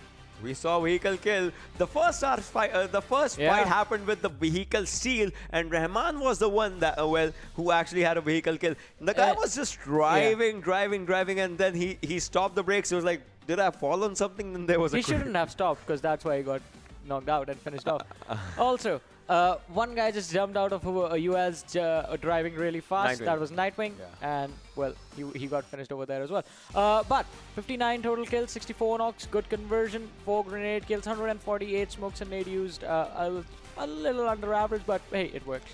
It works. If it is out there, it works for you. I will talk about those things only. We talked about player, we talked about players, we talked about the utility usage and all those things when it comes up into the summary, addition, subtraction. But well, what I want to see is, the standings, where it all comes down to. Because skills is something that just gets a bit more important or something. So let's have a look at the standings as well for this game. And let's see where the discussion sways. Because 12 kills had any team won, they already, would have surpassed, obviously, so that looks really good. So first and second team, they had much number of kills for themselves. Yeah, definitely, and most of the kills going in towards these lads. Out of the 59-24 in front of us within the top two, then we have DRS Gaming with 9 kills coming in for them. So the top 3 securing like what, more than 50% of the total kill count on the summary. And you have to give it to 7Cs. Yeah. They started the first fight, man, in Pochinki. The first knock to the final person being killed was from their team. They lost the very first player in the game as well. Yeah, exactly. And still managed to win. But so once again, CZxHIGHVOLTAGE, PAINxELMT, ElementriX, well, in the second half of the leaderboard, and not just the second half, they are going to be in the fourth, the lower quadrant of it. The Stalwart is something that kind of surprises me. I mean, the team had a chicken in the first game, and the second game is where it kind of, went down. So this team kind of surprises me if I'm talking about it. I mean, we were talking, right? They went to Kameshki. They were going for slower rotations. I was saying that's a brilliant strategy, but the only problem is you need to get yourselves inside the zone, and they failed. Yeah. They failed to do that. So that is one more thing that along with the team fights, along with you keeping an eye on the opponents, you need to keep an eye on where the circle is. That's one thing where T2K failed as well. Engaged in a fight for too long, forgot about the blue zone. But let's have a look at the overall standings and see where these teams are right now after game number 2 of day number 4, with just 3 more matches to go after this one. 194 points for Deadeye's guy, not playing anymore. DRS Gaming trying to catch up with 137. 247 Gaming, they take up on top of Team Bablu, who are going to be pushed down on the top 4. 128 points, and I think Bablu are going to keep on falling. They're going to be out of the top 10 if things keep going on, because, well, they have played all their 16 games. VTNxJyanMaara is the only other team who have played all their 16 games. A1 Esports, I think they missed out on one, but their matches are also done. Other than that, every single team in here is there with 3 more matches to go. Well, let's rotate the pace to, the other standings. And as that happens, as you can see, all the teams, PAINxELMT, PNPL, INES, R3D Esports. So I want to ask you one thing. What are the chances that DRS might go for the first position again? Because the difference is still a lot. 137, 194. The difference is still a lot. Yeah, the difference is pretty massive. But DRS need to be consistent. DRS need to make sure they're finishing in the top 3 in every single match. With good kills, because kills kind of matter now. As you talk, see, even if it was the 20-point game, we could have said, 2 chicken dinners might have had. Of course, DRS has done that. We would have said 2 chicken dinners would be like 40 plus, 10 kills, something like that. So those things would have made a lot of difference. But with 15 is where it all ends, and these were the bottom standings as we were talking. So these teams kind of, need to do anything and everything if they can just to survive, because there are no eliminations, just as we said. But by the end of the day, we might be getting some good news from these players, Yeah, we might get a few players. Well, three teams, not players. 3 teams will be receiving good news. Players will be happy, so yeah. Players are going to be, people are going to be happy. A lot of people are going to be happy. But yeah, that's totally true. But well, we saw 2 amazing maps, but the third one is going to be even more dangerous because it's going to be Sanhok. So that action will be coming right to you after a short break. Don't go anywhere.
and welcome back, ladies and gentlemen. You are watching the PUBG Mobile Pro League South Asian Scrim Season 3. My name is Fixes, and joining alongside is Johnny. Well, now we just have the matches of groups of teams A, B, D, E remaining. So C has to be completely sitting this one out, and like you mentioned, Bablu, they will definitely be dropping. So now, coming to the map in hand, we have Sanhok. So what are your early speculations? How do you think this is going to turn out? Well, after the way Miramar and Erangel have been, I have no speculations for the rest of the day, man. Did not expect the games to be that fast-paced, did not expect the teams to be that aggressive, but hey, it works out, right? You get to see them fighting all the time, and that's like super fun. Yeah, absolutely. The final day of the scrims, and a few of the teams that have realized that they cannot make it to the top 3, they are just going YOLO. Not just those teams, the teams on the top as well, they're like, hey, let's take this fight, let's figure out a way, especially what happened in Miramar, the way Stalwart Esports were taking the fights, the way the players of R3D are reacting to certain situations. It's really interesting to watch. T2K as well in that fight against High Voltage that happened. That was an interesting situation. High Voltage as well, they could have, there were multiple opportunities for them to win that scenario, but I guess the match on Sanhok has already started, and the trajectory of the plane is going to be in front of us very, very soon. And here it is, ladies and gentlemen, the plane, the beautiful, beautiful, magnificent plane with, well, Cooney's name up there. Yeah, Cooney is definitely there, but we certainly are not. And well, we'll get to know the flight path trajectory in just a bit of a while, but does not really matter, right? All the teams, wherever they want to go, they just head out. But yesterday, if you talk about the Sanhok match, where ElementriX came out with a beautiful, beautiful win. I mean, you gotta say it. I'm waiting for ElementriX to kind of get back in this, get another chicken dinner, climb up the table.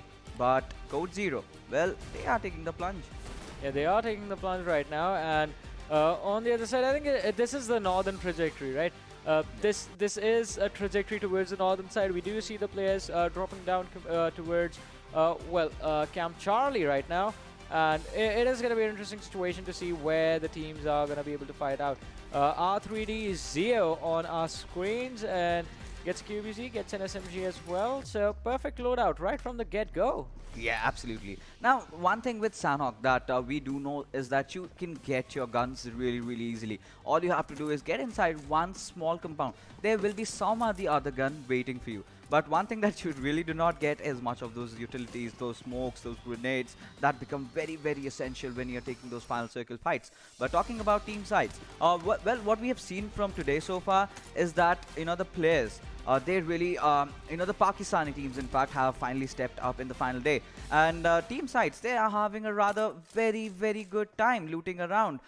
They do not have anyone nearby them. So I think this might just be the game that team sides have been looking for. It definitely is going to be the game that they are going to be looking for. And they are going to look to perform in this one as well. Dropping out in the bootcamp area, quite a tricky situation. They do have one of the teams already taking control of the center, so they're going to have to work really fast to take either a good position to take the fight in the future or just completely avoid it in general. Yeah, absolutely.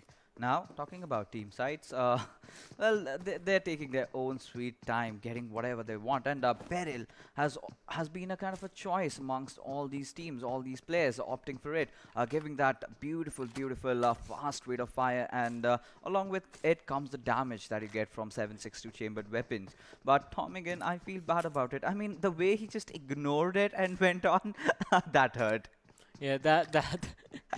Oh man. Well, that weapon mostly gets used upon in the lands of Vikendi, the See, in Sanhok also it's really good, because I must say, why? Because it's a very small map. Add a suppressor, add a vertical grip, and just watch the magic unfold. Because one thing with the Tommy gun that I absolutely love is the kind of hip fire accuracy that you get, which is completely meant for those TPP fights. And along with that, Mafia Ninja, well, he is in a distant land. He is alone over there, and the members of team sides do acknowledge that. Every single time you try to pull off that strat with team sides, this time being ready, it's going to be a very, very tough affair for the lads of DRS. Mafia Ninja somehow has to fight, and yes, he's actually putting up quite a fight over there. But Ghost, oh my goodness, the way he just moved around, jiggling, finding out Mafia Ninja, just finishing off before even his teammates could really come in. Now, things are about to change. If DRS want to commit, if they can just cover them out, I think maybe Team SCYTES might just be in for a surprise. Yeah, they are going to be in for a surprise. Ghost is sitting at around 60% HP. The boosters are coming in. He is using the heals and trying to come up to 75 at least to take the fight against the players of DRS. DRS with a high ground advantage as well. They are going to punish the squad of SCYTES really, really hard if they don't fall back right now. Booth, we do see him falling back, trying to get as close to his own teammates as he can. But from there, I think it's going to be a troublesome situation for them if they are not able to take control of the scenario and just somehow push back the players of DRS. But lucky for them, DRS, they do not want to be aggressive in this situation. They want to take their time.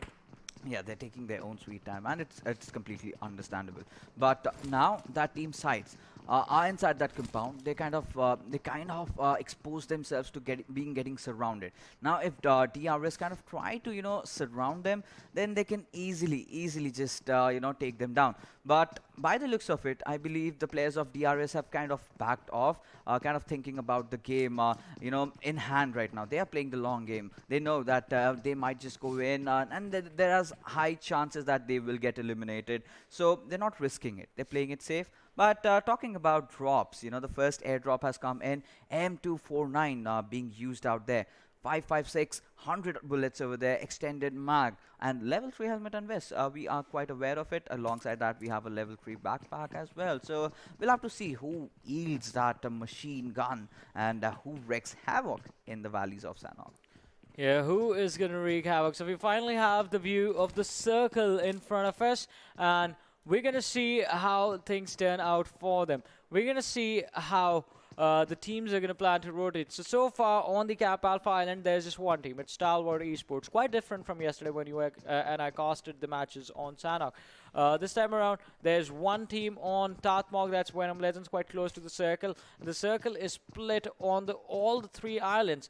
Most of the teams on the Ruins Island already. Crossing quite early on is going to be super important. But where is R3D going? They are traveling along the edge. Yeah, certainly. But right now, oh my goodness, members of 247, oh my goodness, Mr. Hughes, that nade taking of Vegeta down, but Gaming will respond really quickly. But where are the remainder of the players? Nang is too far behind, as Gaming will instantly go in for that revive onto its Vegeta, as his teammates already charge in, and Mr. Hyozu will bite the dust as he gets eliminated. Team ElementriX, they are way too far to engage in this particular fight. Rahman also chiming in alongside, spotting down, blah, blah, blah, but he survives with 30% HP. He needs to heal up. Team ElementriX either have to engage or they have to disengage from this fight. We'll just have to see as to what they are opting for. But they certainly do have that high ground advantage. If they want to get on the offensive, they can do that. There is certainly that option for them. But now, 247 Gaming, they are just charging in. They want to take this fight. They are angry. They are aggressive. They are hungry right now. But Tamim, on the other hand, takes down Tier. That too with a fist. Will confirm that knock. But Kapshi will respond instantly, taking down Orochi over there.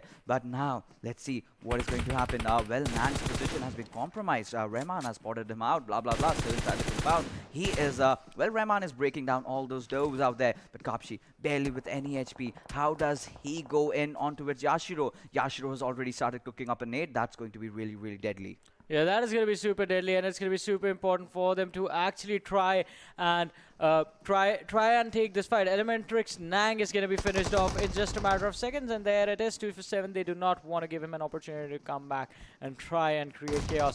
Blah, blah, blah, spotted out. He takes the fight, gets a knock somehow, and, well, not going to be able to convert it. So ElementriX, they are being hunted down, one after the other. Sonim is the last man surviving. Yes, and this poor lad, I feel bad for him. He's just alone, lying, being one with the nature. And it's just a matter of a few minutes before, the players of 247 might just spot him out. And where does he go after this? This is going to be so confusing. Meanwhile, Mimo takes down one of the players. And 7Cs, they definitely look so much to be in sync. Taking down Machine as well. 2 knocks back-to-back for Mimo. That's really promising. That's really good. But now, members of Team ElementriX, let's see, the last surviving guy, Sonim. Where does he go around with this? He has to avoid this fight. He has to go in for the position finish, because 16 position is certainly not a good place to take an elimination as far as I'm concerned, because you still not have got a single kill for yourself. Mimo, oh my goodness, this man is a machine. Well, definitely he is a machine indeed. And well, he kills like a machine as well. But FutureStation in a lot of trouble right now. INES, they have spotted out Yashiro from the squad of INES, and Tamim is just trying to see if he can get his opponent in a more vulnerable position. Yeah, right now. Tamim is in a bit of a pickle over here. He has to decide how does he have to take that fight. But by the looks of it, Team INES, they are looking to disengage. And today, what we are really witnessing is every single player is just proning around in the tall grass, not revealing their position. And Kapshi will also join the party. But, well, players of Team Freestyle. Well, FutureStation, I'm sorry, my apologies out there. The players, now what are they going to do? Are they going to commit or are they just going to back out? It's still a stalemate. It's still a standstill. And now, let's see how things are going to work out for this team right now. Well, how are things going to work out, only time will tell. But Machine from the team of FutureStation, INES, Yashiro, he's in a lot of trouble. And he is going to be taken out in just a matter of seconds. The players of FutureStation do not want to let him live. They are going for the hunt. The shots being fired at the side of the smoke. The damage is being dealt. The utility being thrown as well. And it is a troublesome situation for this one player who's being grabbed around from two different directions. And there it is, ladies and gentlemen. The first squad being taken out is going to be INES. Yeah, that was a one bad way to die. But now, 7Cs, Mimo.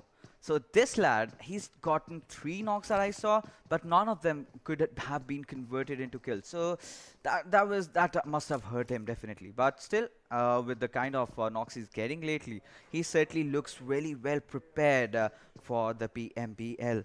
And this team, a roster that had been formed just recently, they are doing absolutely very, very well. Well, Hungry Box is quite far from his squad. But, you know, even if he gets knocked or anything happens, I think Mimo can be there for the suppressing fire. Now, what Team 7C have to do is they just have to stick onto the compound. Just hold on and wait and see what happens. Well, definitely. Hold on to your dear lives and just wait and try, not just see, but try and figure out what is going to be the best possible result and how can you get that best possible result for your team. Also on the other side, 7Cs, they have had amazing performances, but they have had bad performances as well. But unlike the squad of DRS, their amazing performances aren't them getting chicken dinners with like 30 points, with 29 points, with 28 points. Their amazing performances are finishing in the top 3, finishing in the top 2. They need to be a little bit more consistent than that. Yeah, absolutely. You know, talking about the circle, we have seen the circle quite a lot of times. You know, Painan being the center area. And since Team Bablu isn't playing this one out, it's completely wide open. I would have, you know, wondered if any team really went in there to check. If it was empty, they could have just been there. And being in Painan, having good scopes, gives you a lot of opportunities up there. But we're still waiting for the next circle to come in, and we'll have to see where does it go. Does it go towards the southern island, or does it stick to the center? Because Team DRS, they're also closing in. Players of Assiduous Esports, they're just beside them. 7C might just get into an engagement with the players of 247. R3D might just sandwich them. So all the squads in nearby vicinities, but still aren't engaging against each other. Well, definitely not engaging against each other, but they do need to engage in and get the fight. But it is going to be an interesting situation to try and see how the fights are going to be taken. 2 kills right now confirmed for the team of FutureStation. And, well, from there on out, they need to move forward. But talking about moving forward, 2 airdrops coming in. The AWM is going to be there in airdrop number 3 along with the level 3 kit and the med kit. I would love to see what's in the other drop as well. You know, one side we have the AWM. I would not opt for it in this situation, but I would definitely love that level 3 gears that we get alongside it. And if the other weapon is, say, M249, yeah, I would definitely go for it. Because it does create a lot of noise, but 100 bullets, enough to wipe out a whole squad in a jiffy. Just take your TPP in, just go running in, just start spraying, and then you just have to pray. And you just have to connect your shots, and by the time you are up done with your 60 bullets, one whole squad would have been easily wiped. Yeah, so it's easy to say that. it is easy to say that, but it's hard to execute. That's the thing. But right now on our screens, the players of 247, have had amazing performances. Let's see if they can carry it forward. PN Crew once again in some trouble as Mr. Bora is going to be taken down by the players of CZxHIGHVOLTAGE. So PAINxELMT is definitely going to be contested, and the squad of DRS, they are going to be happy about it. And also have been recently informed we've been mispronouncing one of the players' name. It's Gyal Zen. That's his actual name. Gyal, and then you have Gyal. a pause Gyal. and Zen. Oh, Gyal. Yeah. All right. It's Gyal Zen. All right. We'll be, very, very specific with our pronunciation from now onwards. But now, Team PN, they have a good spot. If they take that compound, they might just be in the center. And with the way they've got those 2 airdrops right now, well, things are looking a bit sketchy for the players of 7C. Now, Mimo has to defend as the push is already on. Wasif is going in open grounds. But one good thing is that Rahman is providing that perfect cover fire. Mimo opting for that revive. That might just, take the, kind of increase the difficulties of the players of 7C as Wasif can just get in any single moment. He spots that scooter down. He knows there are a few other peoples around, just him. But now 247's Wasif, he's cooking a grenade. One good grenade can change things around. But Mimo, he does want to retaliate with a grenade of his own. But Wasif throwing that grenade nowhere absolutely is going to change things out. But no, Gaming gets that knock onto its Mimo. They'll just push in, finish him off. And now the players of 7C, well, that was betrayal. They just left him alone out there. He came in for the save, for Christ's sake. And Rahman, well, taking down Strom. Now trouble in paradise for the players of 7C. Well, definitely trouble in paradise. The last game was really good for them. This game is going to be not so good, as 247 do actually manage to find them out and take them out of this game. A few of them, in fact. And Gyalzen finally getting a pick from, well, it was, I think, the players of Abrupt Slayers that he actually managed to take out. No, not Abrupt Slayers. It was Assiduous. Yes, Assiduous Esports, they started off bad, but somehow they've recovered. And all the teams, as the days went passing by, they've adjusted to the pace of the game. They know certainly how to play. And this is the final last day that we have in front of you. And we are finally done with all the games in Erangel. Now what we just have remained are the matches after this in Miramar, and we'll be finishing it off in Vikendi. So these 2 maps remain. I think the players have had enough chance to go off against each other to analyze where they kind of drop, how to counter each other. And on quite a lot of occasions, we did see that happening. But Gyalzen, well, he spotted down the players of Assiduous Esports, but the players of Assiduous Esports having that high ground advantage. We'll have to see as the circle closes in, the 4th circle starts forming. Where does it take that shift? Yeah, where is it going to shift? Where is it going to go? I think that's going to be a pretty big question. And hopefully we'll find the answer out soon. But 247, they have been pinned out by the players of High Voltage. Aussie is just keeping an eye on them with the M4, while his teammates, you do see them going in for the flank. And he's doing a pretty good job of that. But 247, the breathing space that they've just received, they're going to use it to revive all the teammates that were taken down, which was in fact 2 of the members were taken down. The revives come in and the heals are going to come in. So when this fight actually happens, 247 and CZxHIGHVOLTAGE, they're gonna collide basically at full power. Yep, that definitely will happen. But now the circle is going to close in. We'll get the new circle being formed for us. And there you go. The circle has been formed. And, well, all these teams have to make that rotation. That clearly means that 247 have to come out of their dens. And once they do, well, Ozzy is there to punish. Vegeta, it all, kind of comes down to this lad. How is he going to perform out there?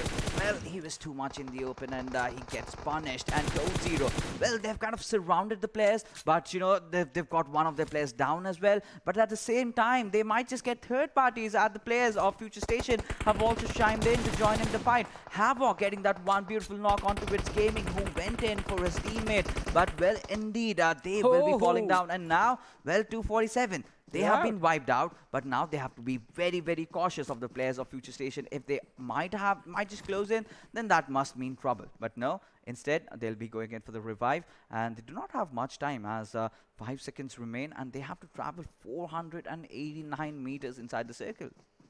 Well, definitely, the distance is a little bit too much, but they can try and see what is going to happen. But when things turn around, it is going to be a troublesome situation. It is going to be a troublesome situation.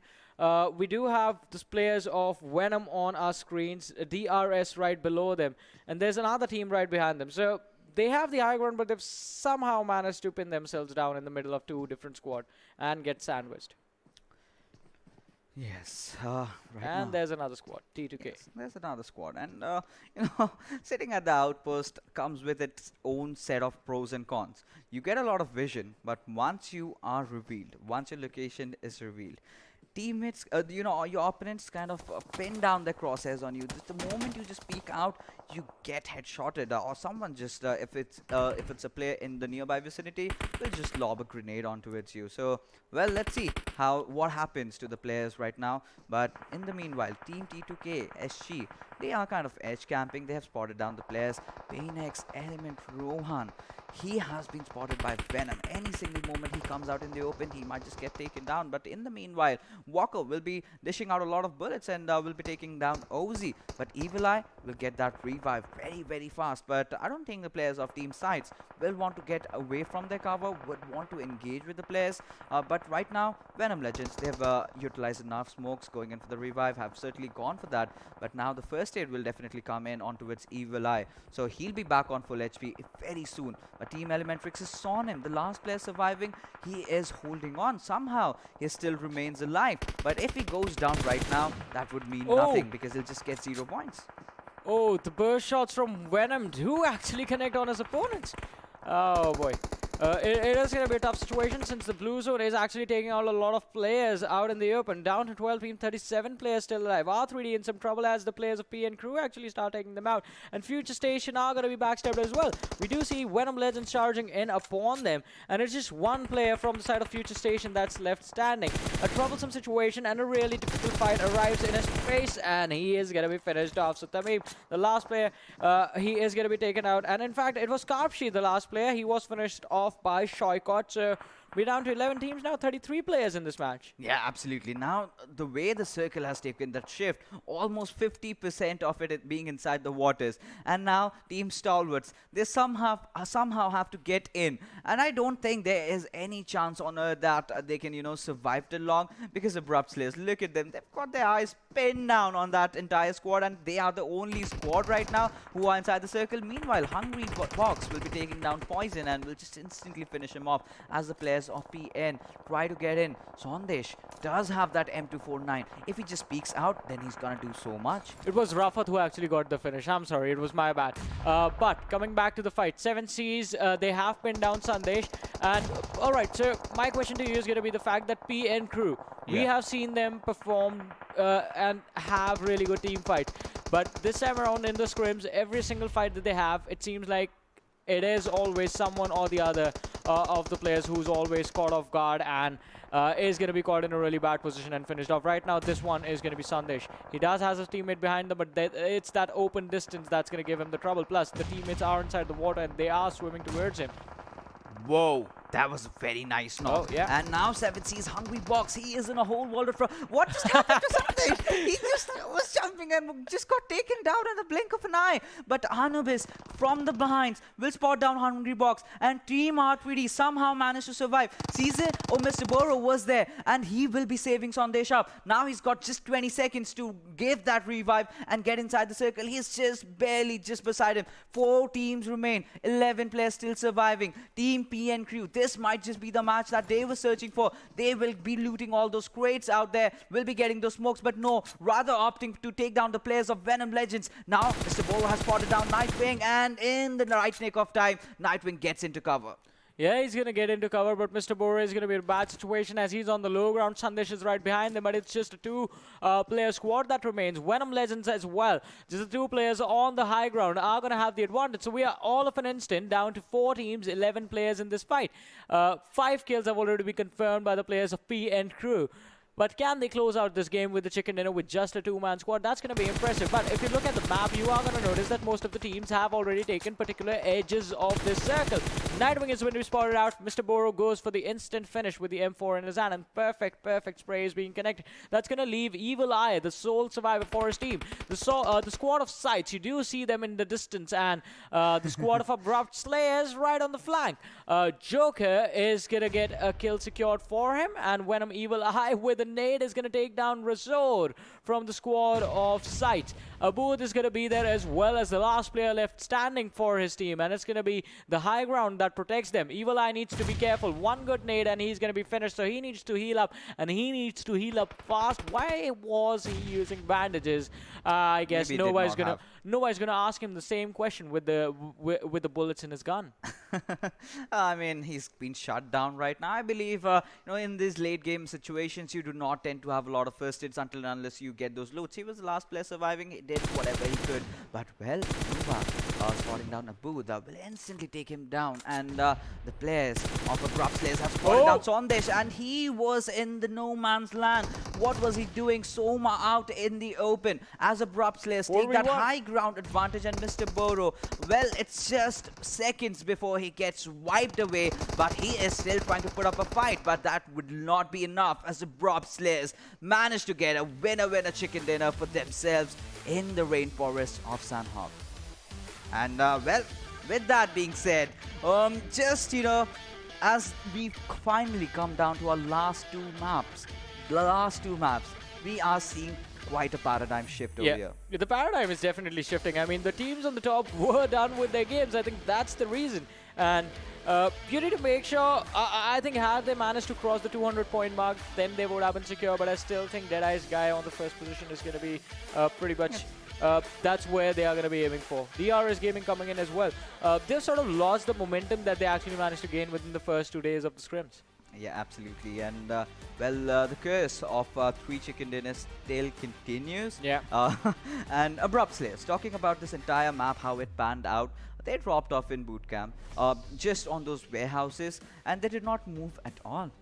We did see the players of Team Sights dropping in the main compound of boot camp. They went on, they finished out one of the players of DRS, and they were inside the compound. They did whatever they could, but Abrupt Slayers having the blessings of the circles with the way, it kind of transitioned around, because initially we thought that it might be a pine and circle. It just went going up. And up until the point, it was just Abrupt Slayers inside the circle, and that was their game to lose. They did everything perfect, courtesy to which they finally got the chicken dinner. Exactly, as you said, it was their game to lose it, decided not to lose it. Perfect play is going to require you to be a little bit more patient, and that's why we, in the first 2 games of the day, we saw on Miramar as well, distance travel for the individual player from the winning team, the man who was the MVP, was just 4 kilometers in Erangel as well. Sanhok, that's the average distance that's traveled. Let's see what Abrupt Slayers are going to get. Yeah, absolutely. I would love... If we get to see the MVP from there, that is. Yes. But apart from that, the remainder of the players, talk about 7C. Yeah. Mimo was playing really well at the start, but the way 247 just came in, it was so difficult to take that fight. That one knock. But I thought at that point, maybe the remainder of the players of 7C will just come in for the rescue. But they could not, because from the upper lines, we had another squad just waiting for them. They're not just one, but another on this side as well. So they were kind of sandwiched, and that does happen in Sanhok.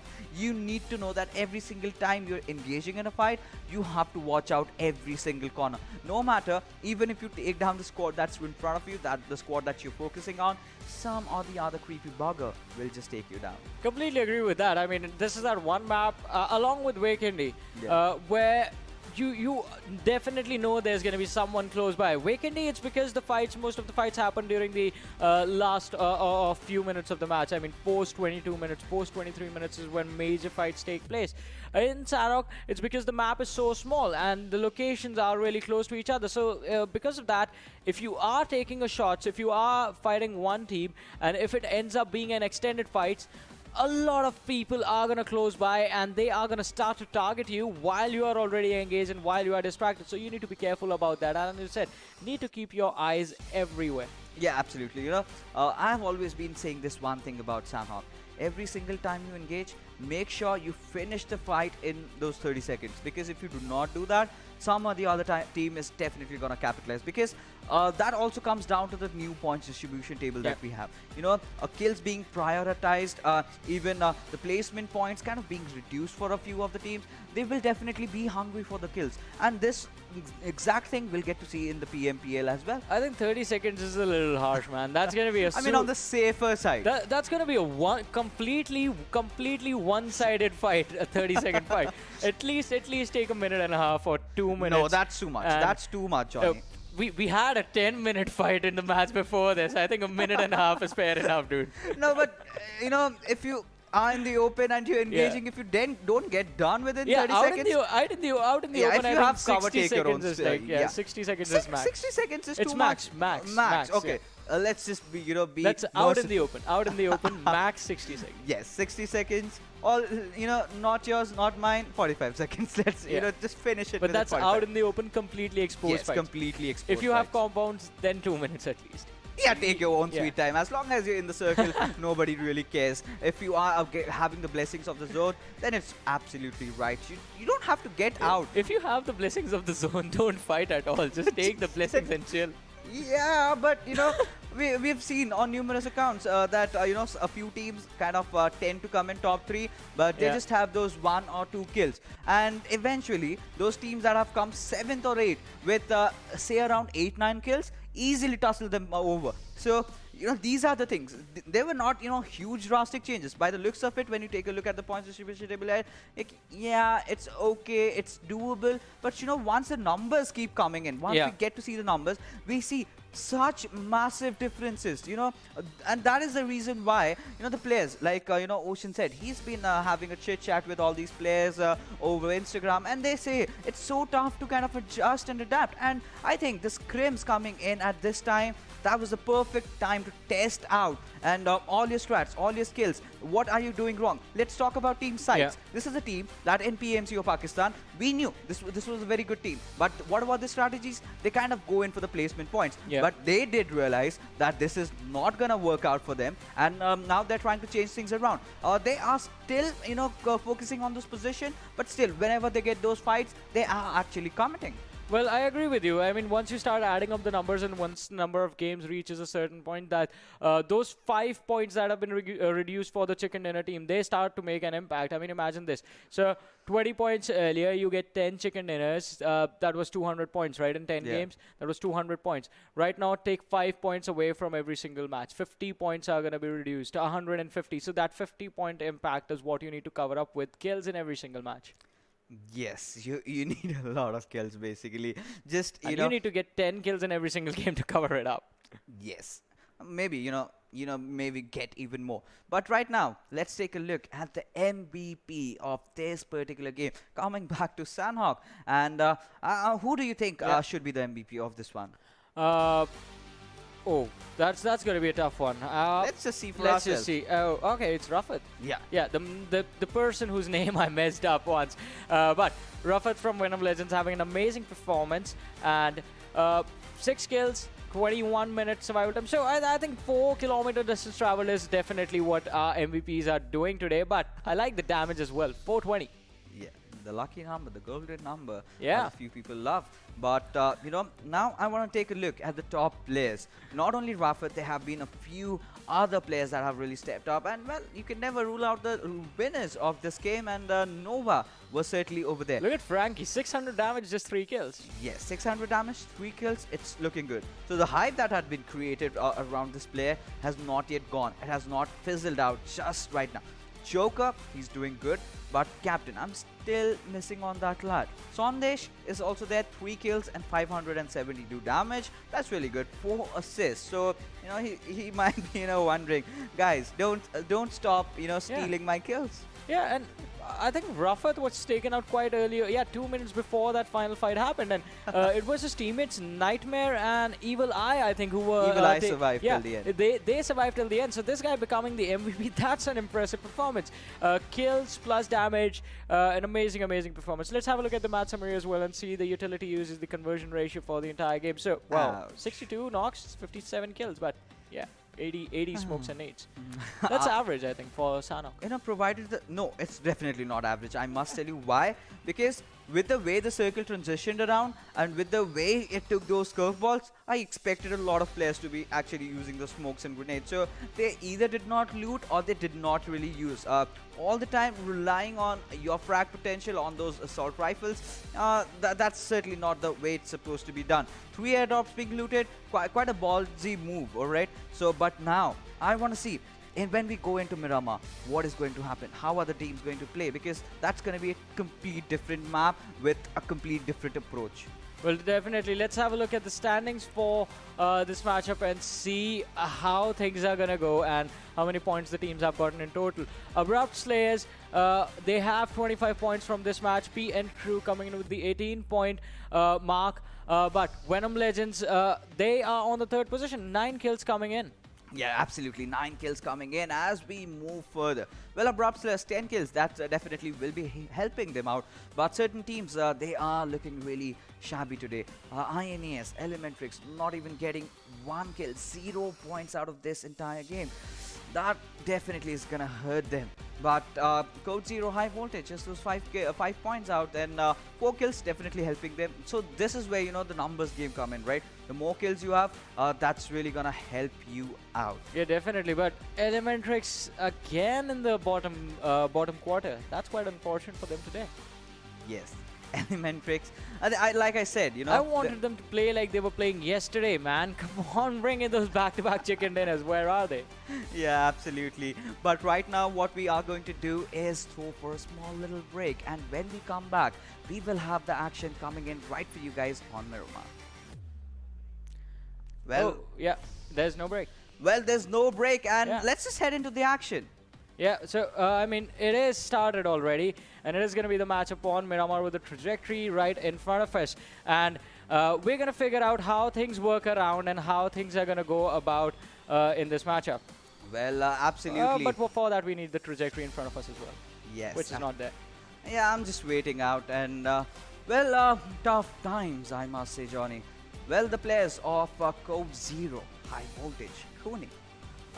We can see him. I just want to watch where he takes that jump, and let's see what happens. And right now, I have my speculations on as to which team is gonna get the chicken dinner, and we do have a flight path trajectory right on our screens right now. La Cobreya towards Puerto Poroso. That is where it is going towards, and we have quite an unfamiliar face with us who will be casting this match alongside me. Quite a familiar is what you wanted to say, right? Not the unfamiliar. Well, still stick to my words. Yeah, still, whatever. Talking about the flight path, as you can see, it heads down till the Impala's area. But as well, if players want to go, they can go to those areas as well from La Cabrera to Impala. Looks like a good one. Los Leones looks like a good area for the players to loot. And so I had a question for Johnny as well when he was out there. And I want to ask the same question to you. Because now, when I asked this question to Johnny, it was, 5 games left. Now it's just, 2 games left. Including this one, if you're talking about it. Yeah. So, how do you think the players should be playing these two? The teams who are in top 5? So if you ask me how all the players will do, I'll just say just drop off at Picardo and just wipe each other. Whoever, make it a gladiators brawl, as you may call it. This guy is serious, I'm telling you. I am a total sadist. That's why, I'm pain fixes. I love watching people in pain. But, right now, as the circle is, right, Ocean, it's all the way up into its northeastern side. And we can actually get to see a vehicular manslaughter. And no! See, either you laugh or you speak. Well, that happened out here. UMP being blazed out on the other side. Well, Code Zero is looking really good. I mean, they sometimes need guns, sometimes need just their vehicles to just wreak havoc. And now let's see what CZ will be doing. On the other side, you can see Memo moving forward from 7C as he is just, as of now, just trying to spot the players. From DRS is going to be Gyal Zen as he is alone in that building. But what will he do? Look at this. Memo's moving forward. An adequate cover is not out there yet, but this is kind of a tricky situation for him as well. No! That lead will take you down, but he also goes on as well. Then goes down the situation. Man, that was just out there, but... What is going on, Ocean? Why would he do that? I mean, that has to be intentional. You know, if that was intentional, that is some next level, you know, 400, 500 IQ play coming out there. What's yours? Barely below 20. Okay. The silence sums it up. No, I'm below 20. I believe yours is in negative. 132. Well, moving up forward. That's just a random number he picked up. No, I can show it to you. I don't want to see. Alright, well, moving up forward, DRS Nima is out here, and so they lost one of their players, right? Gyal Zen. So this guy has had a really good, I would say, run, because he has had a lot of frags for himself and whatnot. So now I would say we'll have to see how the situations just come up, how the things are going to be happening as of now, and look at the situations that have popped up with the players and with the summarizing of the zone, because zone is on the northern side. Previously, the zone used to be central and all those things. Now zones on the northern side, players have to move and whatnot. It kind of becomes tricky, right? Yeah, absolutely. Kind of really. Because zone always throws you a weird curveball and you're never ready for that. Yeah, but you know, now what we would really love to see the teams doing is go completely aggressive, and that is what Mr. Boro has been doing. And well, I'm still waiting for Absek to come in, because I have heard he's been traveling, and that's the reason he's not able to play.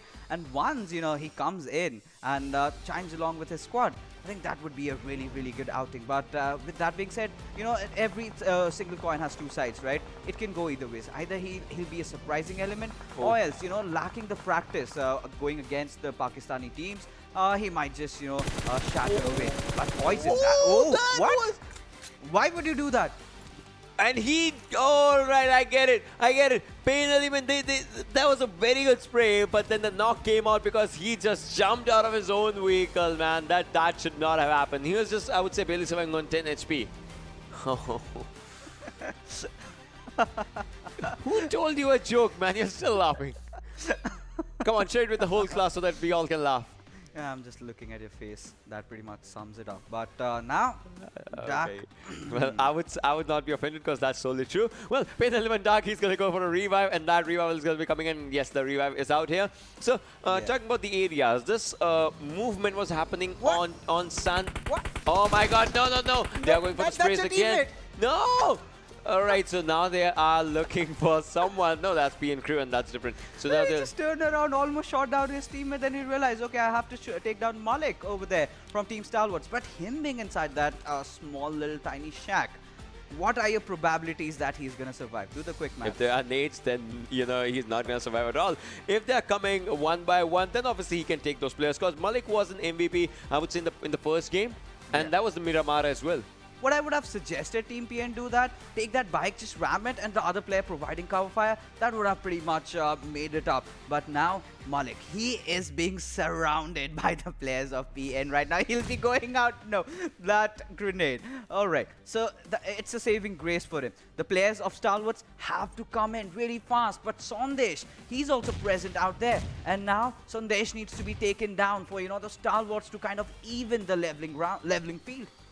Yeah, that's true. So Sandesh will have to see, you know, what he can also be of a good help in this situation, as Poison also trying to spot the... I mean, I would say what Poison is doing, and that's brilliant, what Poison is trying to do, is he is trying to take players away from Malik, and that's one good thing, as Sandesh takes one for himself. Look at this. Look at this guy. He's using a mini 14, good with taps, good with those tap accuracies, and one player's down. Another one is what he has spotted, because that was seen out there. A good nade came from the other side. Sandesh got a bit, startled by that nade, I would say, but still now is back again. So let's see how it just goes with it. And again, the players are doing good. They're actually, you know, taking the team apart, taking Stalwart squad apart, and that's one thing they're doing. All right, that was a very overcooked one, but no, poison. Well, No, Mr. Boro, Say Mr. that Boro, 5 Mr. times Boro, again. Mr. Boro, Mr. Boro, Mr. Boro, Mr. Boro, Mr. Boro. What is down to Sandesh doing? It's down to Sandesh. Let's see what Sandesh does. Will he be able to take up this fight? Has a mini 14 in his hands, but now Kashif is good with the nade. What's gonna happen? Sandesh, Sandesh, and that is the end of PN Crew. I do not know what is happening right now, but things are looking I mean, definitely this completely team- different. This Miramar. But look, think about it this way. Stalwart was actually not in the mood of winning this fight. Look at the way PN Crew surrounded them. This was looking PN Crew's fight. But right now, let's get back to ElementriX. Well, saw him. He's just proning down while the players of 247 have just surrounded him. This poor guy. What is he gonna do? Sonim has spotted. Raza, being the one quick on the triggers, takes him down. But the players of Team ElementriX, they're all the way up top. But Nang, how long is he gonna keep up with the spray? Because Raza will definitely go in for the heal out there. And Sonim will be meeting his makers really soon. Yeah, probably he will be meeting them if you say so. But, well, what I was discussing about is, look at the area in the map where the fights and all are happening. Mostly it's Hacienda del Patron and like onto the northern side of San Martin, Hacienda del Patron, those areas. And that's where the rotation from the other teams, you know, like FS, maybe SCYTES, maybe 7Cs if they have to go for a southern rotation. This is from where the most rotations are supposed to happen.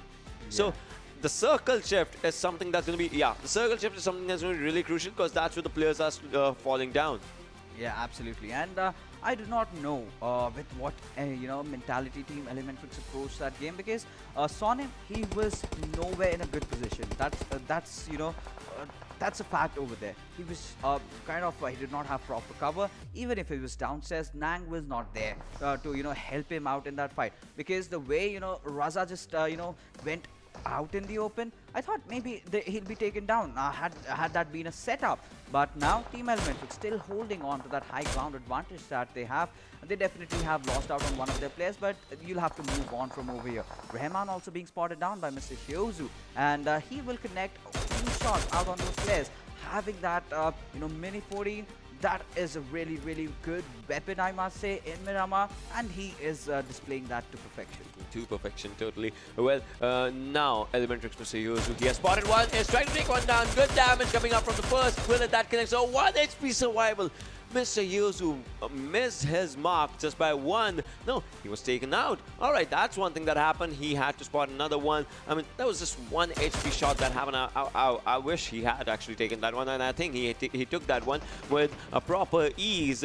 Mr. Hyozu, I would say he's one of the perfect IGLs that there is. Yeah, like one of the best IGLs, one of the IGLs with very good for South Asia. Yeah, yes, he is. Yes, absolutely. In this region, he's been playing since quite some time. Still, being that pillar, the backbone for Team ElementriX, he's always been there. And players have come and players have gone, but he's the one that has kept the squad alive, kept the squad. He's the running. element in ElementriX, kind of. Yeah. Kind of, yeah. Yeah, absolutely. But with that being said, the first airdrop comes in, the MK14, the perfect weapon, I must say, for every single map. Yeah, the demon with 2 faces. Both has DMRs, both for close ranges. You can just use it either way. And it defends you after the first shot. That too. It's kind of that mini grenade vibe it gives up. It kind of defends you. El Azhar is where Venom Legends is. They have read the zone quite in a good way. Oh, Kuni, can you take this one? Can you take this one? He's going with a good spray. Can he take this one? Oh, 1 HP survival is something that happened. Kuni. Almost just yeah, totally. But no, Kuni also goes down. Almost. That's quick karma. That's karma right back at you, as the players of Team INES managed to spot him down, and what we can see is some third-party action. But what I can suggest is that Kuni, get into a good place, get into a good cover. I mean, you still have your squad. Just get back to them, because you're right in the open. And, well, INES was from the other direction. If any other team comes in, you're basically done. And with his, Puggy's tires being flat, it's going to be a very, very hard maneuver for him. It is going to be a very hard maneuver for him as we see 7C Love just moving forward. He has to spot those players right out there. Let's see what happens as they are moving by the edge of the zone. I think he has spotted them. He is going for a red dot spray. Did not connect any of the shot as of now. Will he be able to do it second time? Nope. Second time, not even a charm.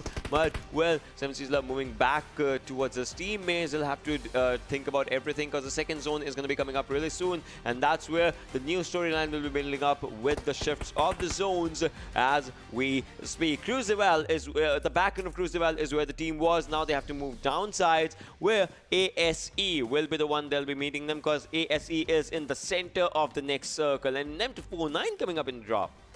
Yeah, absolutely. M249 coming in over there. And, well, it's a good, decent weapon, I must say, in this map. A few of the players already know how to master the recoil. I've seen a lot of players going in with the 6 times spray, reducing it all the way down to the 3 times, and then on 4 times as well.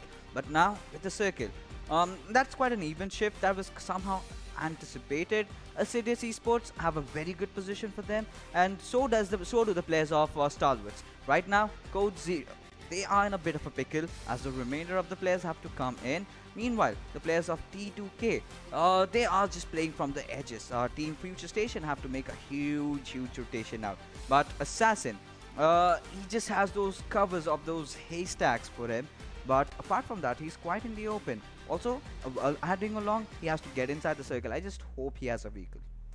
We do hope he has a vehicle if he has to just, move forward. Obviously, staying a bit away from your team, not a good idea. Staying with the team, it's a decent idea, but still, if you get caught off in the rotations, it obviously, costs you. We'll have to see if that happens or if that will not happen onto each and every area. Hassan Del Patron, again, that's where the fights were happening previously. Now teams have to move forward. We'll see how that just comes up. Minas Relays is one of the most important areas as of now as we talk, but we'll have to see how that happens because Minas Relays is at the southern side of the circle and players will have to move a bit north when the fights will be happening. Malik, alright, so this team again, in the previous game of Miramar for today, Malik had, if the team had 12 kills, Malik had 10 kills. Right now, team has 5 kills. I want to see how many kills Malik ends up with.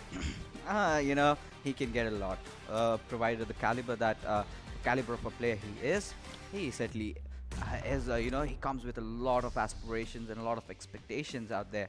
But now Aussie, he's in cover, but he might be in a lot of trouble right now. A booth being taken down, the players of SCYTES are moving in. This is a perfect chance. If he can find another knock, then things might change around. But Khan F4, well from 247 going down, but Havoc providing the perfect cover fire from a far off fray. Now this grenade might just be the one grenade that they have been looking out for, dishing out so much damage. Code Zero out of nowhere. They are doing so much in this fight. Yeah, I mean so much in this fight, but look at this, the shots coming up. They're on the kill feed, you could see. There were players who were doing impressive, but now CZ, what can they do in the situation as of now? CZ's players, they are moving forward. Aussie's moving forward alongside with the backup coming out there as they have to get in to get those potential kills, to get those potential knocks turned up into kills if they can go for it. Phobia on the other side, Razur as well as Ozzy charms in, but can he get those kills? He's looking in the wrong direction. He needs to look into the other one, but Havoc with a good grenade. Nope, the wrong direction again from his side. Nothing done. But Ozzy, it's his time. That grenade deafens him, so it gives him the perfect time to pull up the pin. But again, onto the other side, he moves in. No, watch your back! Watch your back! No, he did not watch his back. No, he needs a backup. Instant stat. Havoc's out there. Reload comes in. Can Havoc do this? Goes for a good crowd shot. Takes down one. It's a 1 versus 1. 15 bullets, 14 bullets onto himself. But no. Can he take him up? Oh my god, that was a good one. Shot on the leg. And the person can never walk because he got turned into a crate. Yes, absolutely. And with that, Code Zero, I do not know with what minds they have come in, but Yeah, the backup arrived right now. All right, so fight happened. All right, we are coming. Imagine that buggy getting stuck. They still have to move 650 meters inside the circle. And Assassin having no first hits, still not finding any. He has to get in real fast. But now R3D, they might have their eyes set up on the players of DRS, and any single moment they might just find one player. I do not know if DRS are aware about the positions of the players, but this might be really tricky. Yeah, this will be really, really tricky. As we see, look at this, R3D again. The back end is not empty. That's what they have to see. Plus, they have to move forward as well as the circle will be closing up slowly and steadily. As we will be talking about as Junkyard's area is where the circle will be going just a bit to the back end side of Junkyard. So Junkyard becomes an important area as we speak, and ASE is still again inside the zone. Venom Evil Eye has moved inside the circle while other team is following him. FS is going to be backing up with Venom Legends as well, but R3D Walker, he needs to walk because he needs to get those kills, but DRS on the backsides. Right now, I do not know what is going to happen. I'll just let the mystery unfold itself. But one thing for certain, Code Zero finally fall down, and it's been quite a run for them. You know, right out being in the open, and now finally getting eliminated. They somehow, you know, have to pick themselves up in the last map of Vikendi. But Abrupt Slayers, that is a very, very promising grenade coming out by Heaven, but barely missing out. And Gaming, if he gets that revive, that might be very, very detrimental. But Rahman, oh my goodness, he is also going to succumb to his injuries out there. And all those grenades flying out. Heaven, had he cooked that grenade perfectly, that could have taken down the whole squad over there. Exactly, that could have taken down the whole squad over there, and Junkyard is the area, one of the most important, one of the most crucial areas right now, just for the movement of the players, if the movement happens in the right direction. Obviously, that's one thing that they need if they want to go for the wins, because win is the right direction. But 247's players are falling down as Rahman bites the dust. On the other side, now the movement is going to be crucial for quite a lot. I would say everyone as a circle's moving up as well, but no, ASL, Heaven, not giving any chance to 247's players, but 247, they are still trying to fight back if they can, but I don't think so. It's going to be lasting so long as... What? No. All right, now it goes up. Man, oh man, but right now, Team Venom Legends, they are still putting up a fight against FutureStation Gaming, spraying inside the smoke and getting knocks left, right and center. 3 players going down. And Vector, that's surprising. He has it on it 4 times. And right now, Kapchi was just alive. And now, Team FutureStation just wiped out memories. oh, yeah, you know. So, with everything, and with the teams, with the numbers that they are, what do you think they are standing right now? Because, you know, things are looking not the best, not the worst, but topsy-turvy. You know, after this match, I'm starting to wonder what kind of analysis are we going to put up? Because it's all a crazy, crazy show going on over here. You can never predict a thing that's happening right now with the players that they're going and whatever they're doing. It's completely a massacre. I do not know the perfect words. I certainly have run out of adjectives to describe this situation, yeah? I'll tell you, the perfect words that we can say is now the players are opening up their plan Bs and Cs and Ds and E's and F and G. I'm telling you, this is what is happening. I'm telling you, this is what is happening for YOLO. sure. And that's what they are doing. Their YOLO plan is plan XYZ. And that's what it is. As you say it, but you know, look, the shots coming absolutely from everywhere. You know, where does Joker hide? Just that smoke screen saving him. But for how long? Nightwing will find another knockout there. But Joker, oh my goodness, he needs to get back to his teammate. Evil Eye comes pushing in. Oh my goodness, he does manage to come in, but he will get taken down. Oh, this is complete disaster coming in. And right now, Venom Legends, they've gone all bonkers. Detron still surviving, still fighting as the cover fire comes in by the players, and R3D is easier. The last member surviving from his squad. Right just a few seconds ago, they were alive, and now they are gone. They are history. Man, that nade ended up everything the way Venom Legends is playing. That is incredible. They don't need guns for the ending. They'll just go with a nade, and that's where it is. Izio was the final survivor. No, oh, on the other side, DRS again going with the same demise. One grenade just went down, and it took one. What's gonna happen? As on the other side, DRS is history as well as the situations turn up into the favor of T2K.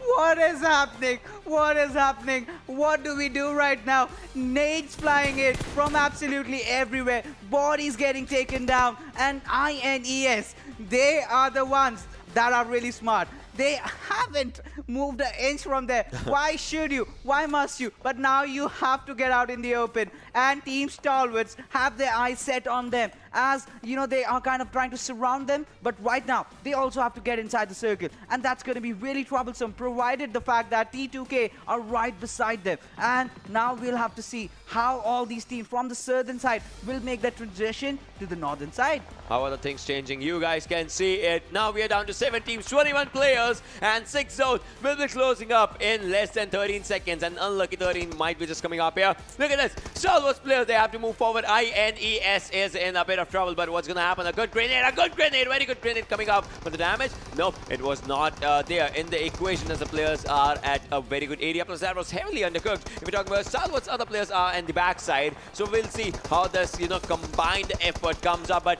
no! From the other area, entry does not let them make an entry as Morte goes down. Morte needs a revive, and Baba one-on-one. Can he take this one? He does, but low on HP, critical health for himself as he falls down. Stalwart players are in a lot of trouble, as on the other side there will be much more players, but Kashif has to take up some fight. Malik is also looking for each and every inch, as Malik has 2 kills but is an MVP player. This team has 10 kills for themselves. Yeah, absolutely. Stalwarts getting that perfect position, being inside the circle is certainly going to help them. But INES still going in for the team game, going in for the revive, forgetting the fact that they have to somehow close it inside the circle, provided the fact that the players of T2K have been closing in onto it themselves, and Detron being picked up by Frankie. Zod also going down from Kashif, having that high ground advantage inside the dumpster. Oh my goodness, he is wrecking havoc. Kashif, right now, he's got his eyes set on the players of INES. The moment they come out in the open, they are gonna be shredded. Shredded is the word, I must say. But they still have their vehicles. They're gonna go for a try-hard push out their entry. Will he make it to the players of Stalwarts? Yes, he certainly does. But now he has to heal himself up. Kashif finding him and will be taking him down. INES in a whole world of trouble. What are they gonna do? This time Kashif has 8 kills. Look at the number of kills this individual has.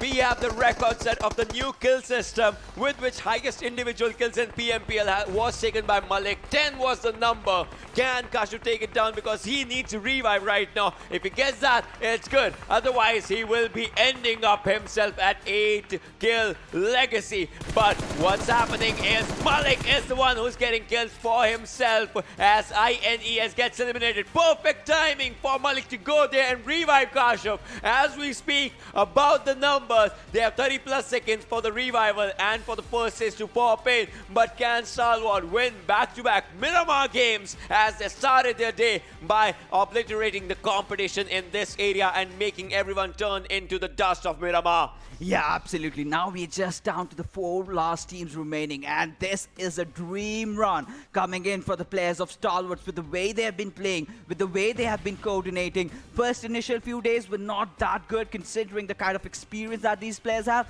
but now they have stepped up, showing the world what they are capable of. But Frankie, he's the last man. He's the lone survivor, the lone wolf, as we call him. He's got potential to finish up squads after squads, but he has to be very, very patient. He has to be very vigilant. He needs to make those fights happen between all these teams. PAINxELMT having their 2 players surviving. Now, Stalwarts will want to go close in, will want to get inside the circle, but Malik is heading into the direction of where Frankie is. If Frankie spots him, yes, he does take him down, but Morty, can he provide the cover fire? Yes, he does. And now, Morty will be going in for the revive onto his fallen teammate. Now we just have 3 teams remaining, 8 players, and everyone wants one single thing. That is the winner, chicken dinner. 14 kills for the team. Look at this.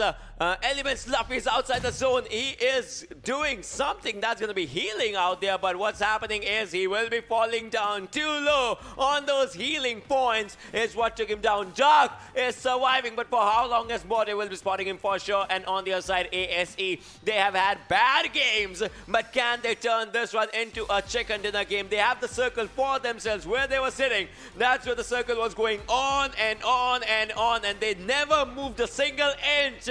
Now it's kill time. Sonam takes down one, needs to heal, and that's one thing that's happening. But Kashuf, can he get a revive? This is his second knock. That becomes critical. That becomes important. And PAINxELMT Dark, he needs to do just one thing, is let other people fight so that he can get to the second position. But that is going to be difficult as hell. Yeah, absolutely. But Malik really committing for that revive. But will he get that in the nick of time? Dark still has that small cover for him, and he will be exposed any single moment. But Assiduous Esports having that cover of that building. Now they have to go out in the open. 35 seconds remain as the 8th circle will be closing in. And if Stalwarts pull this one off, you know, that will be the game. That will be the game. They will be setting the standards really high in the PMPL. But Dark, how long is he going to survive? Is his position compromised? Well, the players are not looking at him, so he's kind of sure over there. But now the fight will be breaking down between the players of Assiduous Esports and Stalwarts any single moment. Smoke cover is definitely there. All he has to do is be patient, is let these players fight in. Sonam spot, he is not coming out. If you are peeking out, you're gonna get taken down. But Hanul, he's also present over there. Kurkure will try to close in as the circle starts getting close. And Sonam deploying that smoke. They've done everything right. But Morte, he's right out in the open. This is the perfect opportunity for the players of Assiduous Esports to go in for the grenade. But Dark taking that Kurkure. This might just be a bad decision or might be a good decision. Let's see what happens. Oh my god, Dark, what are you doing? You need to get those confirmations. If that's not happened, you'll be going down. Is this a zone fight for Dark? Yes, it kind of seems like it, but he's moving forward. He needs to take one down. Can he do that? He does. He takes second person down, but the circle is something not favoring him. And on the other side, Stalwart as well. Stalwart got a perfect chance. Just rush in to get that confirmation. Will they be able to do it? I think so, because that is where the game ends. And Stalwart, back-to-back Miramar chicken dinners alongside incredible kill numbers is what they are doing. Wow. Just wow is the words that I have to say to describe this team, the way they played on. How many times have they been hammered down, battered down? How many times were the players knocked? But still, they got back. They kept on fighting. Every single squad that came for them, they were prepared. They went in. They killed them right from the start, right up. This is what happens when you are a World League team. This is what happens. This is how they do it. Let's have a look at the MVP as well. Kashuf exactly has 9 kills. Still not able to break his own teammate's record. Does not matter. Does not matter with the way they have played. They are a happy bunch right now. 893 damage, 9 kills just from this one player. I would love to see how many kills that this particular squad has gotten for themselves. They have been absolutely everywhere throughout the map. And this looked really so difficult, but they made it look so easy. And, you know, still surviving with 3 players in the end, getting that chicken dinner, that's not a small feat. Back-to-back is what he got a revive. But then let's have a look at the top players as well, top 5 players in particular. In return, exactly, this guy had 6 kills for himself as well, 905 damage. Then coming up is Morten from the same team. I mean, Morten and Kashuf, they did incredible. We're talking about 4 kills for him as well. And then Malik, this guy, if it's Miramar, this guy comes up in any way, shape or form in top 5, being an MVP, being in the top 5, there he is. And then Nightwing with 4 for his own self. Yeah, absolutely. Team Venom Legends, they've also gotten quite a lot of kills. You can see just 10 out here, but the remainder 3 are from the winning squad. Well, I can see 16 kills already right now. And I'm yet to see what the other player, the last player, got for himself from this squad. And, well, this was quite an interesting affair this time around in Miramar. Now let's take a look at the match summary and see how many smokes and grenades were used. 245. The players did go bonkers.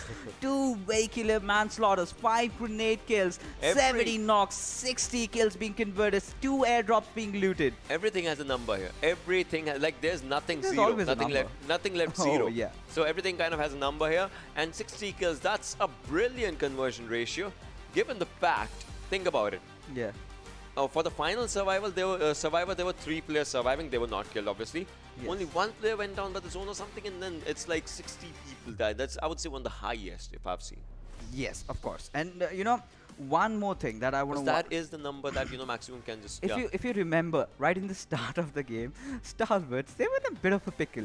They were stuck in that one of their players. I think that was Kashuf. He was stuck in that small shack, and he did not have any of his teammates around him. But they got in, they wiped out the whole squad, and after that, fights after fights, they did everything. And I do not know, I am still yet to find that perfect word to describe this map. And that's where Kashif, I would say just outshined with everything for this particular match and took his team to first position. I mean, talking about the positions, let's have a look at the standings as well, as 15 points were given to Stalwart alongside 17 kills. What?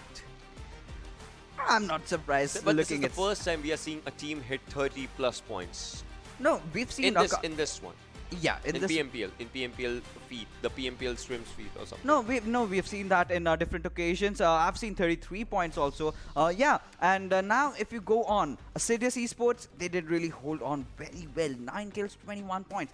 Venom Legends, courtesy to those 12 kills. And look at the position points, 4. So that is where, if you go on a high kill spree games, this is where you're going to get in. And that's going to really, really bolster them up in the overall standings. But as we move on further, team sides, look at them, getting absolute 0 points. It's just as if they were never there in the game. So this is where it comes up. PMCO Pakistan champions kind of faltered, but World League team kind of went up. So that's where experience. This is a difference of experience, I would say, that just came up. No doubt, SCYTES is an incredible team, but mistakes. Once you make some mistakes, once you just let your guard down, that's where everything just goes wrong. Yeah, absolutely. But this map completely went haywire. I mean, Ocean, is this what we are going to witness in the PMPL? I mean, such crazy, crazy action. I would say even more. Even more is what we're going to witness. I mean, definitely. Then, the other day will just be, bursting our lungs out. And that's certainly something that we would love to do. With the way, the match went up, I was so accelerated. I was so happy to see this players put in absolutely everything. And now everything comes down to certain something. That's where you take a look at the overall standings. And, well, let's see who's on the top. DEADEYES, guys, still standing tall. I think even after the last final game, they will still be holding on to that first position. That's the impression you gotta make. Your matches are over, but still no one's, everyone's chasing you. That's the impression that DEADEYES guys had. Venom Legends are trying to get there. 155 points they can, but then the number of kills that they need is like be around more than 20 or 22. It's like everyone will have to just come Plus to them and just say like stab us or something. Yes, not just stab us, just kill us. If everyone's coming towards them, then stabbing is the best thing. It's like, no, I would just shoot them down. All right, yeah, that can happen. Well, but we'll talk about top 5 teams. 2 for 7 just went a bit down if you're talking about the numbers and whatnot. Team Bablu is on the 8th position with 129 points. They can go even further down if A1 Esports just chime in, but they are not playing, so that's one thing. JyanMaara as well. So let's move forward onto the other side to see what is going to be happening out here and what is going to be going forward with everything as we see and as we speak. The curse of the 3 chicken dinners does still stand. 3 chicken dinners for ElementriX, but just 114 points. You know what? Somewhere, something, I just feel like I don't need a break after this one as well. I want that last match to just come up as soon as it comes up, because I'm getting restless already. But I just want to see what happens in the situation, because this is where it is. I want to see how close team number 2 gets to team number 1. How close? Because it's kind of a pressure of 2,500 and 1,000 as well. Yeah, that is a thing, but there's a different storyline forming around here. That's the battle for the third or the fourth position. Yeah. Till third, you are getting that $500. But if you're coming fourth, you're getting nada. Yeah. Zero. And there's a high chance that, the teams can really get to that position, provided it's just 5 or 6 points difference when we saw. And now anything can absolutely happen. Absolutely anything. In Vikendi, I think we're just going to go mad. He's already mad. And I am starting, I'm in that phase of being converted. But, what do this is the last Vikendi, right? This is the last game where you just put in everything. What are your expectations? I'll put in everything with my casting as well. Plus, what I want is 7+ teams for a heal battle in a city where 7+ teams are just just going with. No, I don't want to heal battles. I want to see action right off the bat. No, I want to see action right off the bat. Then I want to see a bit of slothiness that happens. Because that happens always. You cannot rule that thing out of Vikendi. No. I completely disagree. With the way, the teams are playing right now, you talk about Miramar. Right off the start, we saw so many fights happening right till the end. There was not even a single time when there was complete, calm throughout the map. And, in Vikendi, I want the teams to be rushing into the compounds, just going after each other. I want one more thing. I want Venom Legends to get kills, just to see where they go. No pressure. No pressure, Venom Legends. But if you're watching this, no pressure. I mean, but still. I'm playing the game. Yeah, exactly. I mean, if you'll watch this, just remember I said it with no pressure. But still, I want to see how close they can get to DEADEYES, guys. How close will it be if it is? Because imagine, they'll have to play with each and everything on their mind. If they, stop, if they become the first team to get eliminated by some pressure, other team might have a chance. And that's where, 500,000, that's where the prize pool comes. Yes, but what I want to see? DRS or Abrupt Slayers. Which team is gonna get that third position, those $500? With that being said, we will not be heading out for any break. We'll just go right into the final game as the flight path trajectory. Ladies and gentlemen, the last match of our PUBG Mobile Pro League Scrims Season 3 of the South Asian edition is right in front of your screens. Yes, ladies and gentlemen, boys and girls, fasten out your seat belts as there will be a few people. There'll be turbulence. There will be turbulence of bullets as there will be a few people just, dropping down from this plane. As you can see, the flight path ends to the southern side of Peshkova, Cement Factory, Castle, Mount Krasnik, both are going to be some important areas. Goroka as well, Villa as well, as players are dropping down. From the southern side of Bihar is where it all starts, and it all is going to be ending to the final circles as we will be speaking. We'll see where the circles come up. We'll see how it goes. If there's a water circle, it's something much more trickier than the normal one. But no, it is a landmass circle. As you see, the central lines is with Goroka. Okay, well, Vikendi really threw off the players. A lot of the teams going to the southern side, I see a lot of teams on the eastern side. But talk about the center of the circle. Code Zero and our players that are, just shining around. That is Team Stalwarts. They can get another one. They can certainly do that. But we see a lot of action also coming up, maybe in Dobromesto, as Team ElementriX just land right beside Team Sides. Yeah, well, that happened though. But then there's another thing that I'm pretty worried about, and that is CZ. They are landing at Goroka. They have one good area for themselves. But there's one team that I'm happy about. It's going to be Venom Legends, because they have a good area at the southern side of Bihar is what they have. I can hear a few Thompson shots, a few gunshots, and that's where R3D falls down. Joker! Oh my god, again, R3D's Joker got, if I'm not wrong, he got taken down, and Anubis is the next one following him. This is where R3D is lacking something. I don't know what it is, but it's something related to gunfights, as again, another one goes down. Oh my god, R3D, the game just started. And 7 sees the game just started for you as well, and you are just using guns in your best of the best ways. And you call for 7 teams heal battle? No, my dear sir, so. That is not gonna happen. This is the exact trailer that we wanted to see right off the start. Teams going after each other. Well, Smokey, he is just surviving on 20 HP. He does not care. He just wants to push in onto its Ezio. 4 players. That's a horde pushing right up at Ezio. How is he gonna survive? He's got the Tommy gun though. He can actually spray in. He's got 50 bullets as well. Let's see what he does with this. It's a possibility that he might just pull this one out, but he's alone. Well, the players do know where he's positioned at. They're just gonna rush into his compound. He just has to spray and pray. He does get one, but no. You know, the squad just came in from absolutely everywhere. Who anticipated that guy coming in from behind, right from the balcony? Yeah. Yeah, well, that happened though.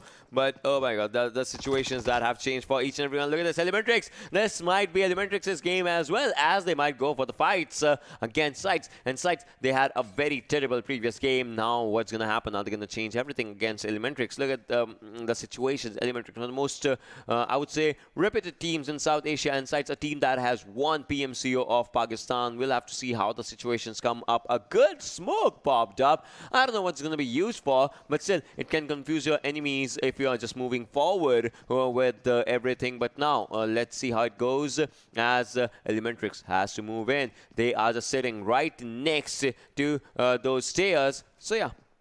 Yeah, absolutely. Right now, Team ElementriX are in a bit of a pickle over there. They've been having their tough days, but now they have to pick themselves back up. Nang, in the cover of smoke, he is fighting. A booth being taken down by blah, blah, blah. Now Razur is the one man surviving. Now Team ElementriX is just gonna cover them out. And well, Razur fights off against blah, blah, blah, takes him down. He just goes outside his compound. And Sonim, he has to be well prepared for them. Ghost coming in from the black lines. But Team ElementriX, they look very determined. They look very great, taking down Razur. But Razur will instantly back off as Ghost shifts onto its Tommy gun, but Sonim will be taking out Razur. Now the revivals are definitely gonna come in as the Ghost chimes into the fight, and now Nang, he's burning. Sonim is burning as well. One more good grenade by Ghost might seal things up for Team SCYTES, but now Team SCYTES, with this last man surviving, what are they gonna do? Sonim is going in for that heal battle, but Ghost being taken down from backlines, blah, blah, blah, will be ending them down. Team ElementriX off to a very, very fantastic start with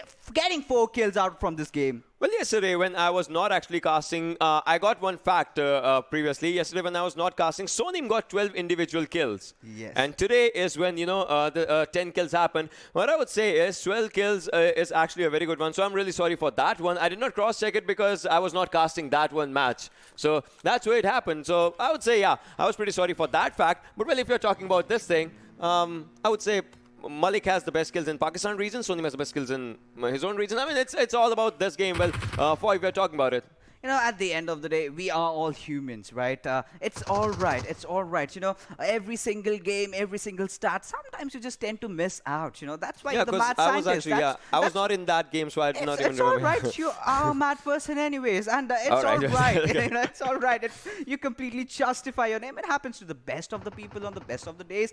It's okay, Ocean. Yeah. Now, coming back to the action that we have in hand, we have the players of 247 there. Khan, MP5K, what are your thoughts about it? What about your thoughts on this gun? You know, this mean weapon, if you remember the World League, Ryzen, and the MP5K, they are a different love story altogether. I mean, Ryzen using that gun has actually, given this gun a new... Dr. Ryzen using that gun has given this gun a new, different scenario. I mean, you can use this gun with a good number of scopes, right? Because previously, if you're talking about SMGs, Uzi just gets a red dot, maybe holographic. Thompson as well just gets a red dot and holographic. But this gun, my friend, gets you quite a lot of things. Plus, this gun kind of competes with UMP as well, if you talk about it. On the other side, about the competition, T2K is doing incredible as CZ. All right, so that also became a bad situation. Assassin is out here. Assassin, what can he do? As you can see, Assassin needs to take that M24 shot, but no, he decides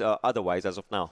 Yeah, absolutely. But right now, let's see what the players of Code Zero have to offer. Well, he has a bolt action. I love that. Oh, this is where I say, in Vikendi, bolt action does shine. Zod, if he barely just peeks out, shows even a pixel, that's a head being popped over there. And that is exactly what we want to see. Some heads being popped. And, well, I'm really missing out on top. As, Deadeyes, they're just chilling out, having their popcorns, or even a chicken dinner. Like, I think they are the potential winners, right? They are the ones who'll be going home with $2,500. And that's a lot of money. You can get chicken for a whole year. Yeah, you can actually get chicken for a whole year. And now Assassin, he has to take a pick. I mean, I want to see those bold actions just coming out because we have seen lesser number of bold actions. We have seen a few, but lesser number of bold actions if we talk about it. But now, Mr. Burrow, what's he doing? He is just taking up his own area, but is it going to be worth it? He has to move in, and no, check your sides, man. That's where it all just went wrong. And now Poison has to move forward as well for his own self. But now, can he go with the throwable? As this might be, this might look like a decent fight for him. Has an Uzi in his hand, but those 35 bullets is something that creates a lot of the troubles for himself. As you can see, spots 1, spots 2, but no, won't be an issue. As from the other side is where he goes down. Yeah, and Venom doing so much from up top. You know, that high ground advantage really, really helped him taking down the players of PN Crew over there. And Sandesh, oh my goodness, he's just helplessly wondering as to what he can do at this single moment. But Zod, he'll just be yelling, "Revive me, my friend, revive me. I need you out there." The smoke's coming in, and PN Crew, they've been eliminated. 5 kills going into the favor of Team T2K. Every single player. Who said, oh shit, this is going to be a slow affair in Vikendi? I told you, they are going to be guns blazing. Action right out of a movie tonight. Yeah, right out of a movie tonight if you're talking about it. But now, again, CZ, they still have 0 kills, plus they lost their 2 members. And losing 2 members in these situations, in the early situations, kind of, you know, make you feel a bit more passive if we talk about the gameplay, if we talk about those things. But now we'll have to see how it just goes up. As they still are on a bit of a lower ground. You can see Kuni, he's on to a bit of a lower ground if you talk about it. And I would say the situations kind of arise bad in that one. T2K, this team has been decent right from the start of the first day. Let's see how this team, you know, just confirms the ending of the final game. Yeah, absolutely. You know, I would love to see what they are going to do right now. Code Zero. They also in the nearby vicinity, and now T2K having that high ground advantage. I just want to see if Nobita has managed to spot him out. And Assassin, he's also proning in, but Gayal's in. Well, he's got a knock for himself. DRS must get a lot of kills. And what? He's burning Rafa down. And what is happening? This is going completely bonkers. Talk about Miramar going crazy. This is absolutely anarchy happening out here in Vikendi. Happening out here in Vikendi, that's true. But oh, okay. Make that a low toss. No, oh, that was a weird trajectory. Where did the grenade go? Well, Well, that was was smoke. smoke. Alright. So that's something, but no. He's dying anyways. Galton, just spare him.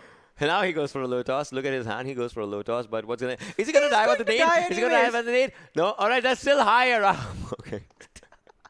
That's another And that's smoke. another smoke. He's just mocking him around. He's just mocking around, to be honest. Oh, my goodness. What are we witnessing right now?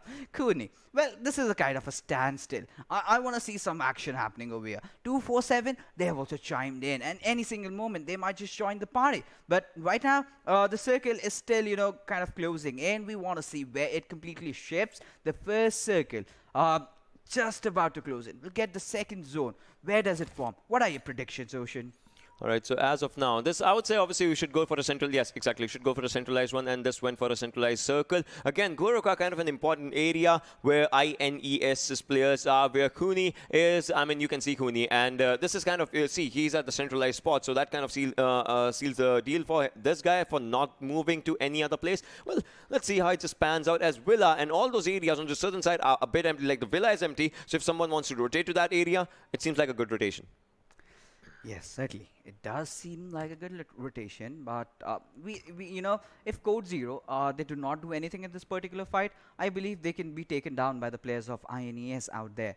But Assiduous Esports are also closing in. So every single squad has got their own sweet little compound that they are holding on to. Now, I guess with that first very explosive first circle, now I think we might just go in for a small little pause. You know, now teams will not be kind of engaging against each other. Well, the second airdrop has come in, the AWM, and not the best attachment alongside it, the suppressor in AR. I would have loved to see a sniper suppressor at this point, and I would love to see someone yielding that mean machine, yielding that and taking a lot of heads out. But Team T2K still just spotting down the players, but still not going for any kind of engagement, where on the sidelines we see another battle getting out.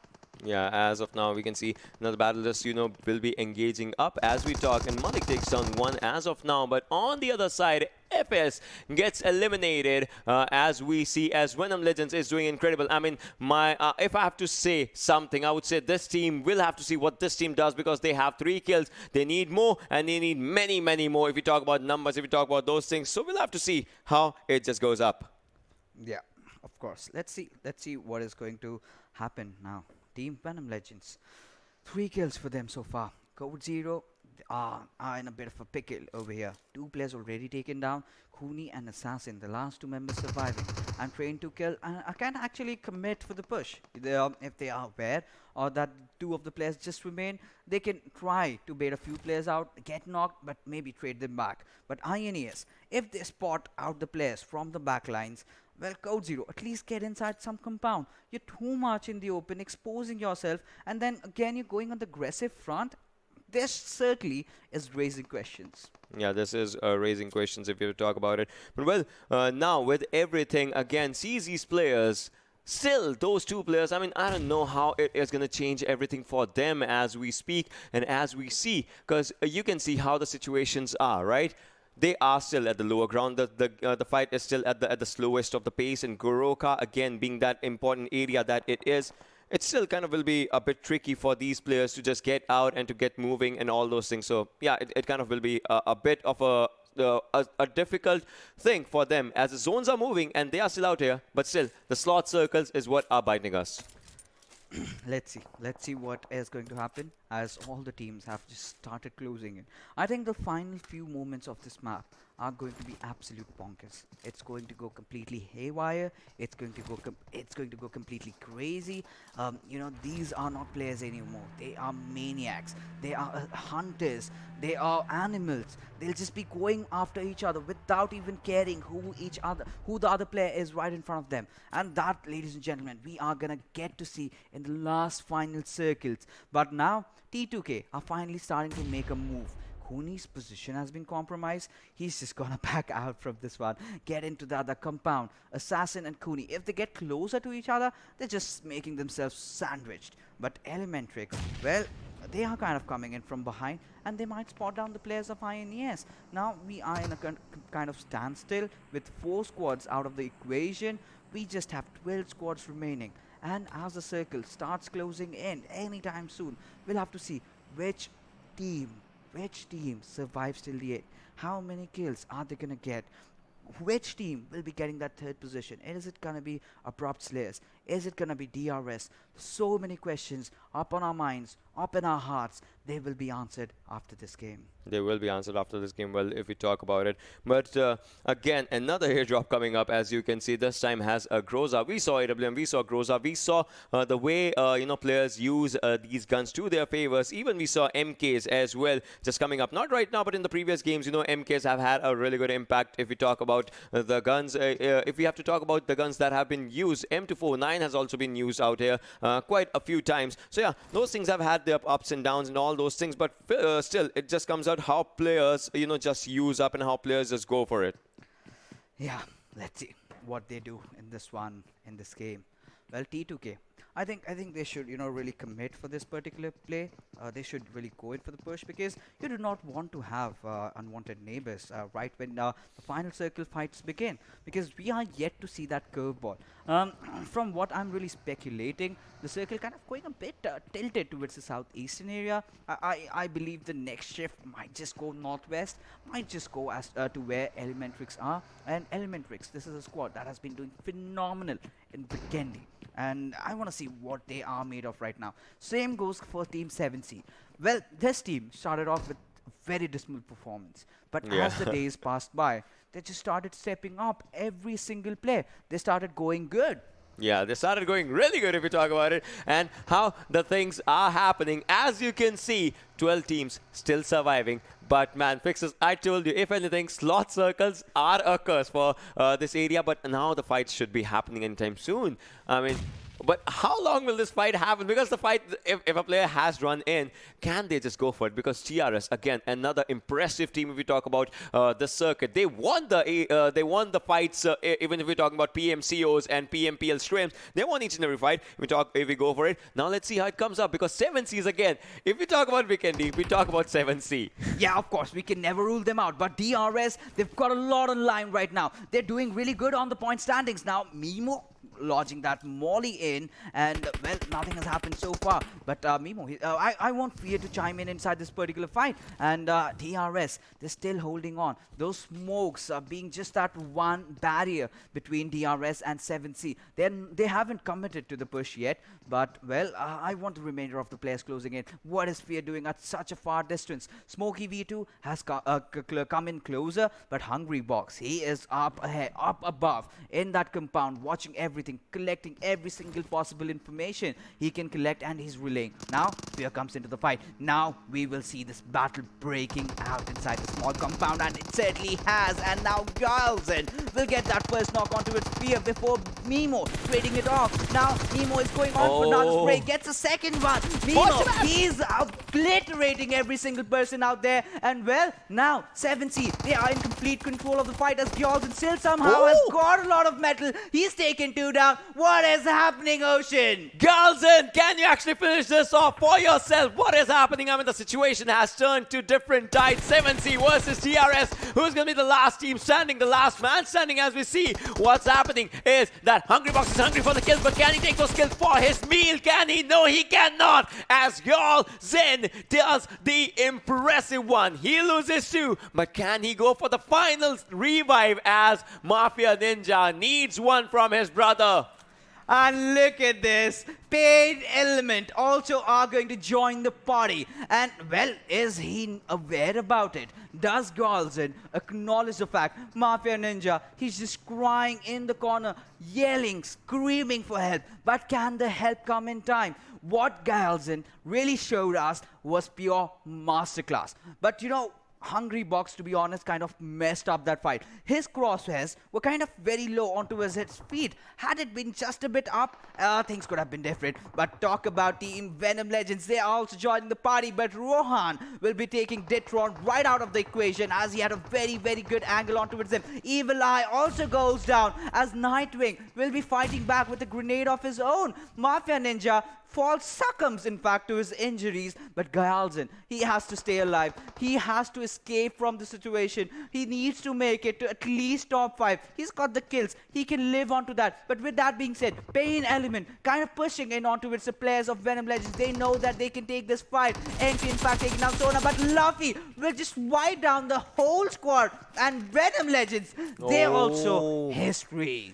This ended bad. You know what this means, right? We know that DEADEYES guys, they already have been at the top. But still the question arises, who wins the last Vikendi match? Because it still has a bigger stakes. Because one final win can actually boost the morale of the teams for that PMPL that is right around the corner. This is Scrims. The bigger story will be there right in front of you sooner. But before that, 5th zone will be closing up in less than 40 seconds. ElementriX on the other side, they go out as INES's entry puts up the final bullet. What is going on? Oh my goodness, how is Galzen going to make his way inside the circle? But talk about the circle, well, it's kind of favoring the players of 247, and now all they have to do is play their cards right. But PAINxELMT, they do realize that there is someone still alive. They want this kill. They're hunting him down. All the players closing in. They do not care if this is the 5th circle. They do not care that they have to get inside the circle. They want this particular kill. But can Galzen do it again? Can he clutch it out? His position has finally been given up. He has been throwing down smokes left, right, and center, surviving, buying enough time. And that's a good strat. If you're not going in, do not let the opponent go in as well. But now, PAINxELMT, they look to be retreating. The few of the players have already started making their way inside the circle, but what is Galzen going to do? Zone says hi to you. You gotta say bye-bye to it. But now Galson drops down inside the building right now. He has to move, but can he move from this area? No, the area is smaller, so they leave one player behind so that he can take care of the business of the unfinished business with Galson. Is he gonna be Dr. Ryzen? How many firsts does he have? We'll be seeing that as well. High voltage goes down, but Galson, spare him. He has 4 for himself. Already goes for the first aid right now. 4. This is going to be turned out into 3 as we speak. Now he is looking forward for one thing. He's like, all right, I might not go for the fights. I will be going for the first stage, waiting for the players to go away. If they go in the right time, Galzen might just make inside the zone. He is moving forward. Oh my God, good strategy by this guy. He now tries to move, but for how long can you move? Plus, he can use first stage while moving, and that's one thing he is doing, and he is doing it good. Yeah, absolutely. He is doing it just fine, but how long can he do that? Just that one first hit remaining with the players of PAINxELMT completely focused on Galzen. How on earth is he gonna get inside? Well, the last first aid has also been used up. The 5th circle will close in. The 6th circle, that damage is gonna hurt him. And now Galzen does power out dark. Will take him. Will secure that kill. This man is not a human being. He's a monster. He's just hunting down prey, regardless of the fact that he's gonna fall down. Well, to Morte? Wait, where? What? How? Yes! Just Morty took him down with the Bison. I mean, obviously, he was just one bullet shot, right? He was taking that zone's damage. But, well, now let's see what Stalwart does. As Stalwart has had back-to-back, Miramar wins. But then, now all it comes down to is one thing. Who will be the Vikendi finalist? I mean, the Vikendi ender. Who will be that person? As we see, who's that team? As we see, ASL's Joker just trying to take the players down. I mean, he is doing really good. But on the other side, Raza takes down one from Stalwart. It's going to be Baba this time. But Joker is trying to do everything good. If Joker can, as you can see, those tap shots, he's just trying to hit one shot if it does. If he hits one good shot, he might know the location of a player. Even if it's a headshot, even if it's a leg shot, it might just reveal something for him. Yeah, certainly. Information. Absolutely. Well, Abrupt Slayers. Well, they're still playing safe. They might just get that 3rd position that they were looking for, provided DRS are right out of the equation. But the fifth kill, the 5 kills by Galzen, that might just, maybe seal things out for them. But right now, Abrupt Slayers, what are they going to do? What are they going to get from this particular map? But 247, they are in the best of the spots right now. And they have spotted down the players of Assiduous Esports. And Sonam, he might just peek in any single moment and might get taken down. But no, the push comes in. And Sonam, being that perfect support fire out there, taking down Khan, now has opened up a lot of avenues for the players to push in. Now we'll just have to see if this fight really breaks out. If this actually breaks out, ASE is moving forward. But with the situations, you can see 247's players, they are looking good. But no. Stalwart comes in as well. Stalwart wants to chime in. Might be a bad decision. Might be a terrible decision as one player goes down and Malik is surviving. Malik is trying to take players down. But no, Baba also goes down. It's just one player. Malik surviving solely out in this area. But for how long can he survive? And what's going to happen as 247's also out there onto that area. As you guys can see, not for long as Stalwart bites the dust on 7th position. 247 Rahman has had incredible kills for himself as well. But ASE's Hanal takes down Kashuv, and that is how the story ended. ASE also got their kills. Yeah, absolutely. Now, T2K, they still have also managed to survive, and they are doing really well in terms of survival. They've gotten 7 kills out of this one. They have, been very aggressive in the final match. They want to finish at least, say, around 14 to 15 kills. Well, Gaming will use that canted side, and Rahman will finish off Sonam, and with that goes down Assiduous Esports. 5 squads, just 5 squads remain. But Zod getting that knock onto its gear. Can it confirm that? But no, Entry has instantly gone in for that revive, and now another squad goes out of the equation. PAINxELMT also being taken down. We're down to our last 4 teams. Which team will be the one team that's take the chicken dinner in the final game of Vikendi? Plus, look at the number of players, 15. It means 4 versus 4 versus 4 versus someone with 3. But still, not all hope is lost because they will be 3 men strong. T2K is trying to go for it. They have 7 kills for themselves. Zord, look at this. The guy has none, but will be opening up for sure. As of now, no one is inside the circle, as you guys can see, but then they'll have to move in. And I would say 247 might be the first team to get inside the zone as their rotation is looking really good. ASL will also have to look for it because Abrupt Slayers, they have been an impressive team when we talk about numbers, when we talk about the games that they have played previously as well. And as of now, INES. So it's like different regions with all their final teams surviving up. So we'll have to see which region, just comes up on top in this particular game. Yeah, absolutely. Now, this is the perfect kind of a circle that I really wanted. It's completely open. You do not have any cover. Well, 247 do have one. Well, Abrupt Slayers, they're taking a lot of damage and playing safe so much that they haven't managed to get a lot of kills, perhaps. But we'll have to see how they recover. But, well, Shari, he's also fallen down. And Abrupt Slayers, how are they going to get inside the circle with so many squads having their eyes set up on them? But Rahman, he's taking down Frankie. Will want to get that confirmation. Nobita is going to come in for that revive.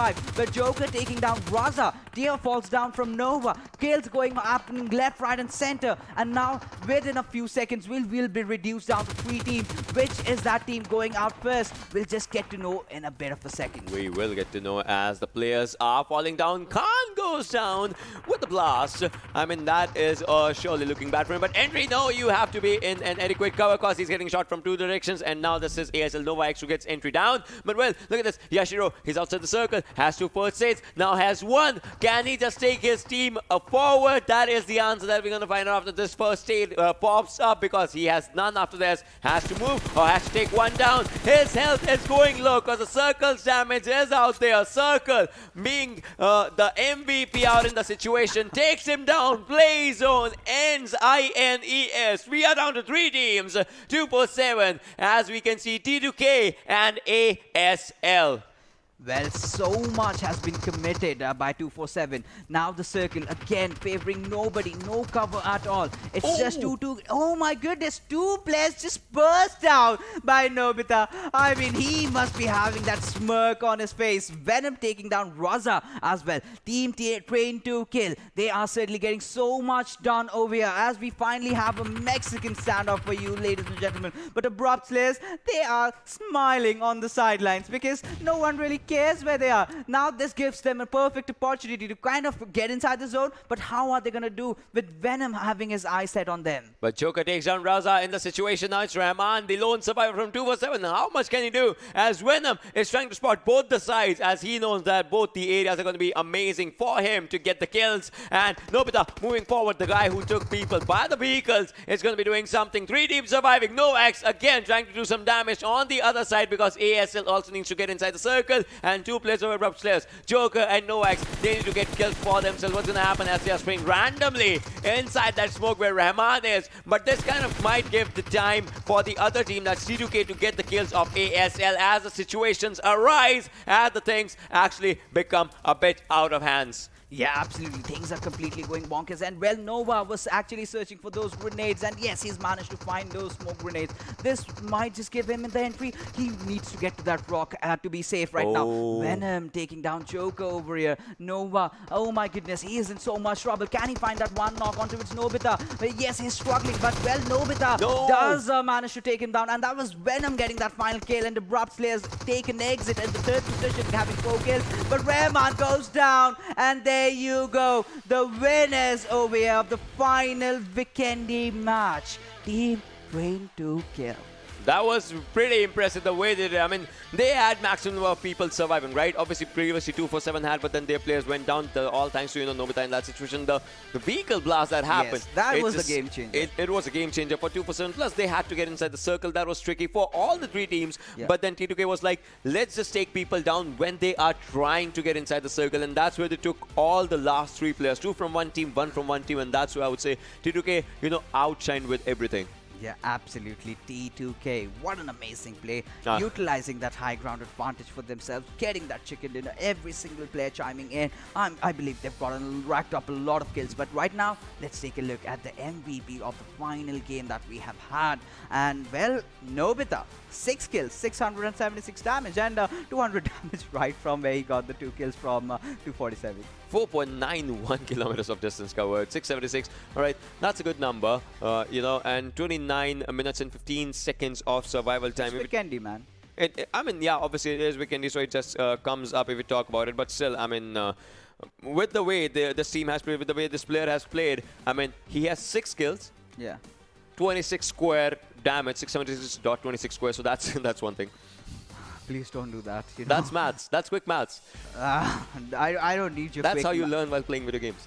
No, I do not want to learn this way, Ocean. I just want to take a look at the top players right now in this particular match. And Nobita being on top, of course, that was obvious. But Gayalzin, despite the fact that he got taken down, but he did bow out really strong and mighty. 6 kills for this lad, 649 damage. He did so much, taking down the whole squad of Team 7C, I believe. Yeah, actually, and T2K is at the ending. As you can see, Venom out there on the 5th number. 4 kills for 10 himself. 10 kills from them only. Yeah, exactly. 10 kills from these two guys. 247 Rahman as well has done impressive. An entry from INES. He actually did something out of the world as we are talking. 2 assists from Nobita's side, 3 from Venom's side. So this team has actually played on assists as well. So that means, you know, this is where calls come up. If I see someone, I'll say while shooting that a person is on the north and everyone is also helping me. So that's where it comes up. Plus, I want to see what the smokes and nades tell in this one. Well, certainly, and it's 144. Okay, that's a decent number provided because we did not have enough teams in the final circle, right? Yeah. All the teams were just going after each other. A lot of smokes were actually there inside those compounds while the fights were going on. Yeah, I'll tell you something. Out of which 60 were converted, so a lot of final confirmations that we got to see. 12 square is 144. And that's how good maths is, ladies and gentlemen, boys and girls, as we talk about. 1 airdrop was looted. All right, that comes up. But well, 59 knocks and 60 kill confirmations.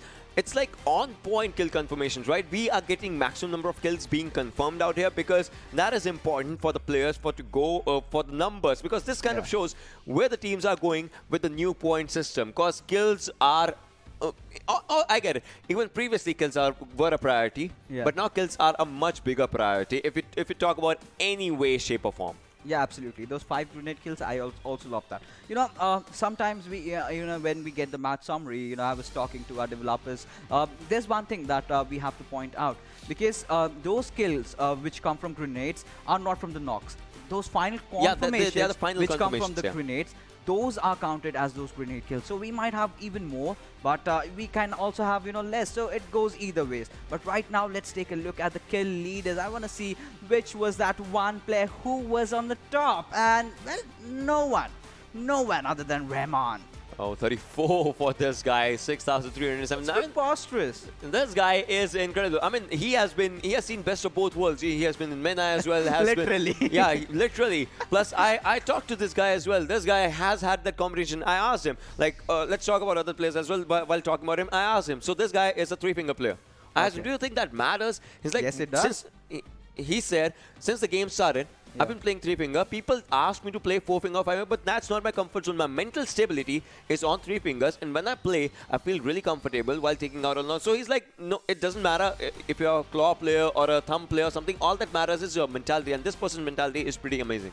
Yeah, absolutely. You know, as long as you're taking frags, I do not care if you're playing with your foot on also. You know, have 10 fingers, 20. Does not really matter. It's all about getting those kills, and whatever you're comfortable at, that's enough for you. And well, now let's take a look at the grenade killers out there. And Team Train to Kill finally coming out on top. 10 grenade kills. They've been doing it right. On the second position, we have Team DRS. Third is 7C Esports, and this is one of the squads that's looking really, really promising. And 247 Gaming. We can never rule these lads out. 7 kills for them. And DEADEYES, guys. We have some good news for them when the overall standings do come up. Yeah, that's totally true. I mean, right now they're on 5th with the grenade kills, but the overalls is where they will be shining out with everything and anything. If we talk about, just the calculations and all those, because they had a number, a benchmark that was difficult for other teams to, just go to and grab. I mean, you could have grabbed it, but you could never just take them down, and that's where it just comes out. Drum rolls, Roshan, drum rolls, because make that sound. Not. Now let's just take a look at the overall standing and let's see who are your champions of the PUBG Mobile Pro League South Asian Scrims Season 3. We'll be definitely starting from the last. And, well, PN Crew did not have a good time this time. And I just hope AppSec, kind of comes in during the real league starts and showcases the real talent that they hold. Totally. As you can see from 28 to 11, the names are PN Crew, R3D Esports, PAINxELMT, INES, CZxHIGHVOLTAGE, FutureStation, Assiduous Esports, VTNxJyanMaara, ElementriX, ending up on 11th. But as we move forward, we know it. You know it. Spam it up in the chats as DEADEYES guys actually win this PMPL Scrims Season 3 for South Asia. The closest to them were Abrupt Slayers with 164 points on the board. 3 chicken dinners. Again, the curse of 3 chicken dinners coming up out here. But, well, Abrupt Slayers did incredible. DEADEYES guys did incredible. Venom Legends did incredible. 247 did incredible. DRS Gaming did incredible. Because these teams have showcased an incredible feat of strength. 3 points shy of $500. That's gonna hurt them. Talk about the kills. They've got a lot of numbers coming in, and they were the 3rd highest. Obviously, DEADEYES guys, they're on top. Exactly. And look at CZesports. They have been explosive, and I would love it because they went in the right mentality with the kind of start they had in the first day and the way they have recovered. Had they had a good first day, I think we could have seen them in the top 3. Exactly. I mean, that's where it all comes up. So now with the new point system, you cannot be just, you cannot just think like my one day was good. That means every day will look good. A good example is DRS Gaming. They have had back-to-back chicken dinners. Not back-to-back, but still like, back-to-back days. One day they had one chicken, the other day they had another. So it's like they had 3 chicken dinners in total. Yeah. But when you fall down, the new point system gives other teams a chance to just grab your tail and just climb up and just get to that point, and that's what other teams did. Yeah, absolutely. There was a phase, there was a dip where DRS took, and that is where the teams capitalized. But I really feel bad about the players of Team 247, man. Just 3 points shy. Had they, even equalized the scores, they on terms of kill points, they could have taken those third position. $500 would have come in. But it's all right. It's all right, Ocean, because the real league is about to start. And from what I've seen so far in these 4 days, I mean, we are in for quite some explosive action. Yeah, I mean, I have talked to these players. I have been talking to each and every one of them. You can ask them on their socials as well. You can ask us on our socials as well if we'll be talking about it. But, man, these teams have been amazing. I just want to wait for the real... I cannot. I just want to watch the real show, if anything. Yeah, absolutely. And that's not quite far away. With that being said, ladies and gentlemen, now we have finally approached the end of the scrims this time around, and it was a pleasure casting this one out. We're certainly missing out on Johnny, but he would have loved being here as well. Let's just pretend that Johnny was over here, and I hope you kind of liked our casting, and if you did, don't forget to follow us on our Instagram handles. And with that, we'll bid you goodbye. We'll say you goodbye. Stay awesome and stay amazing.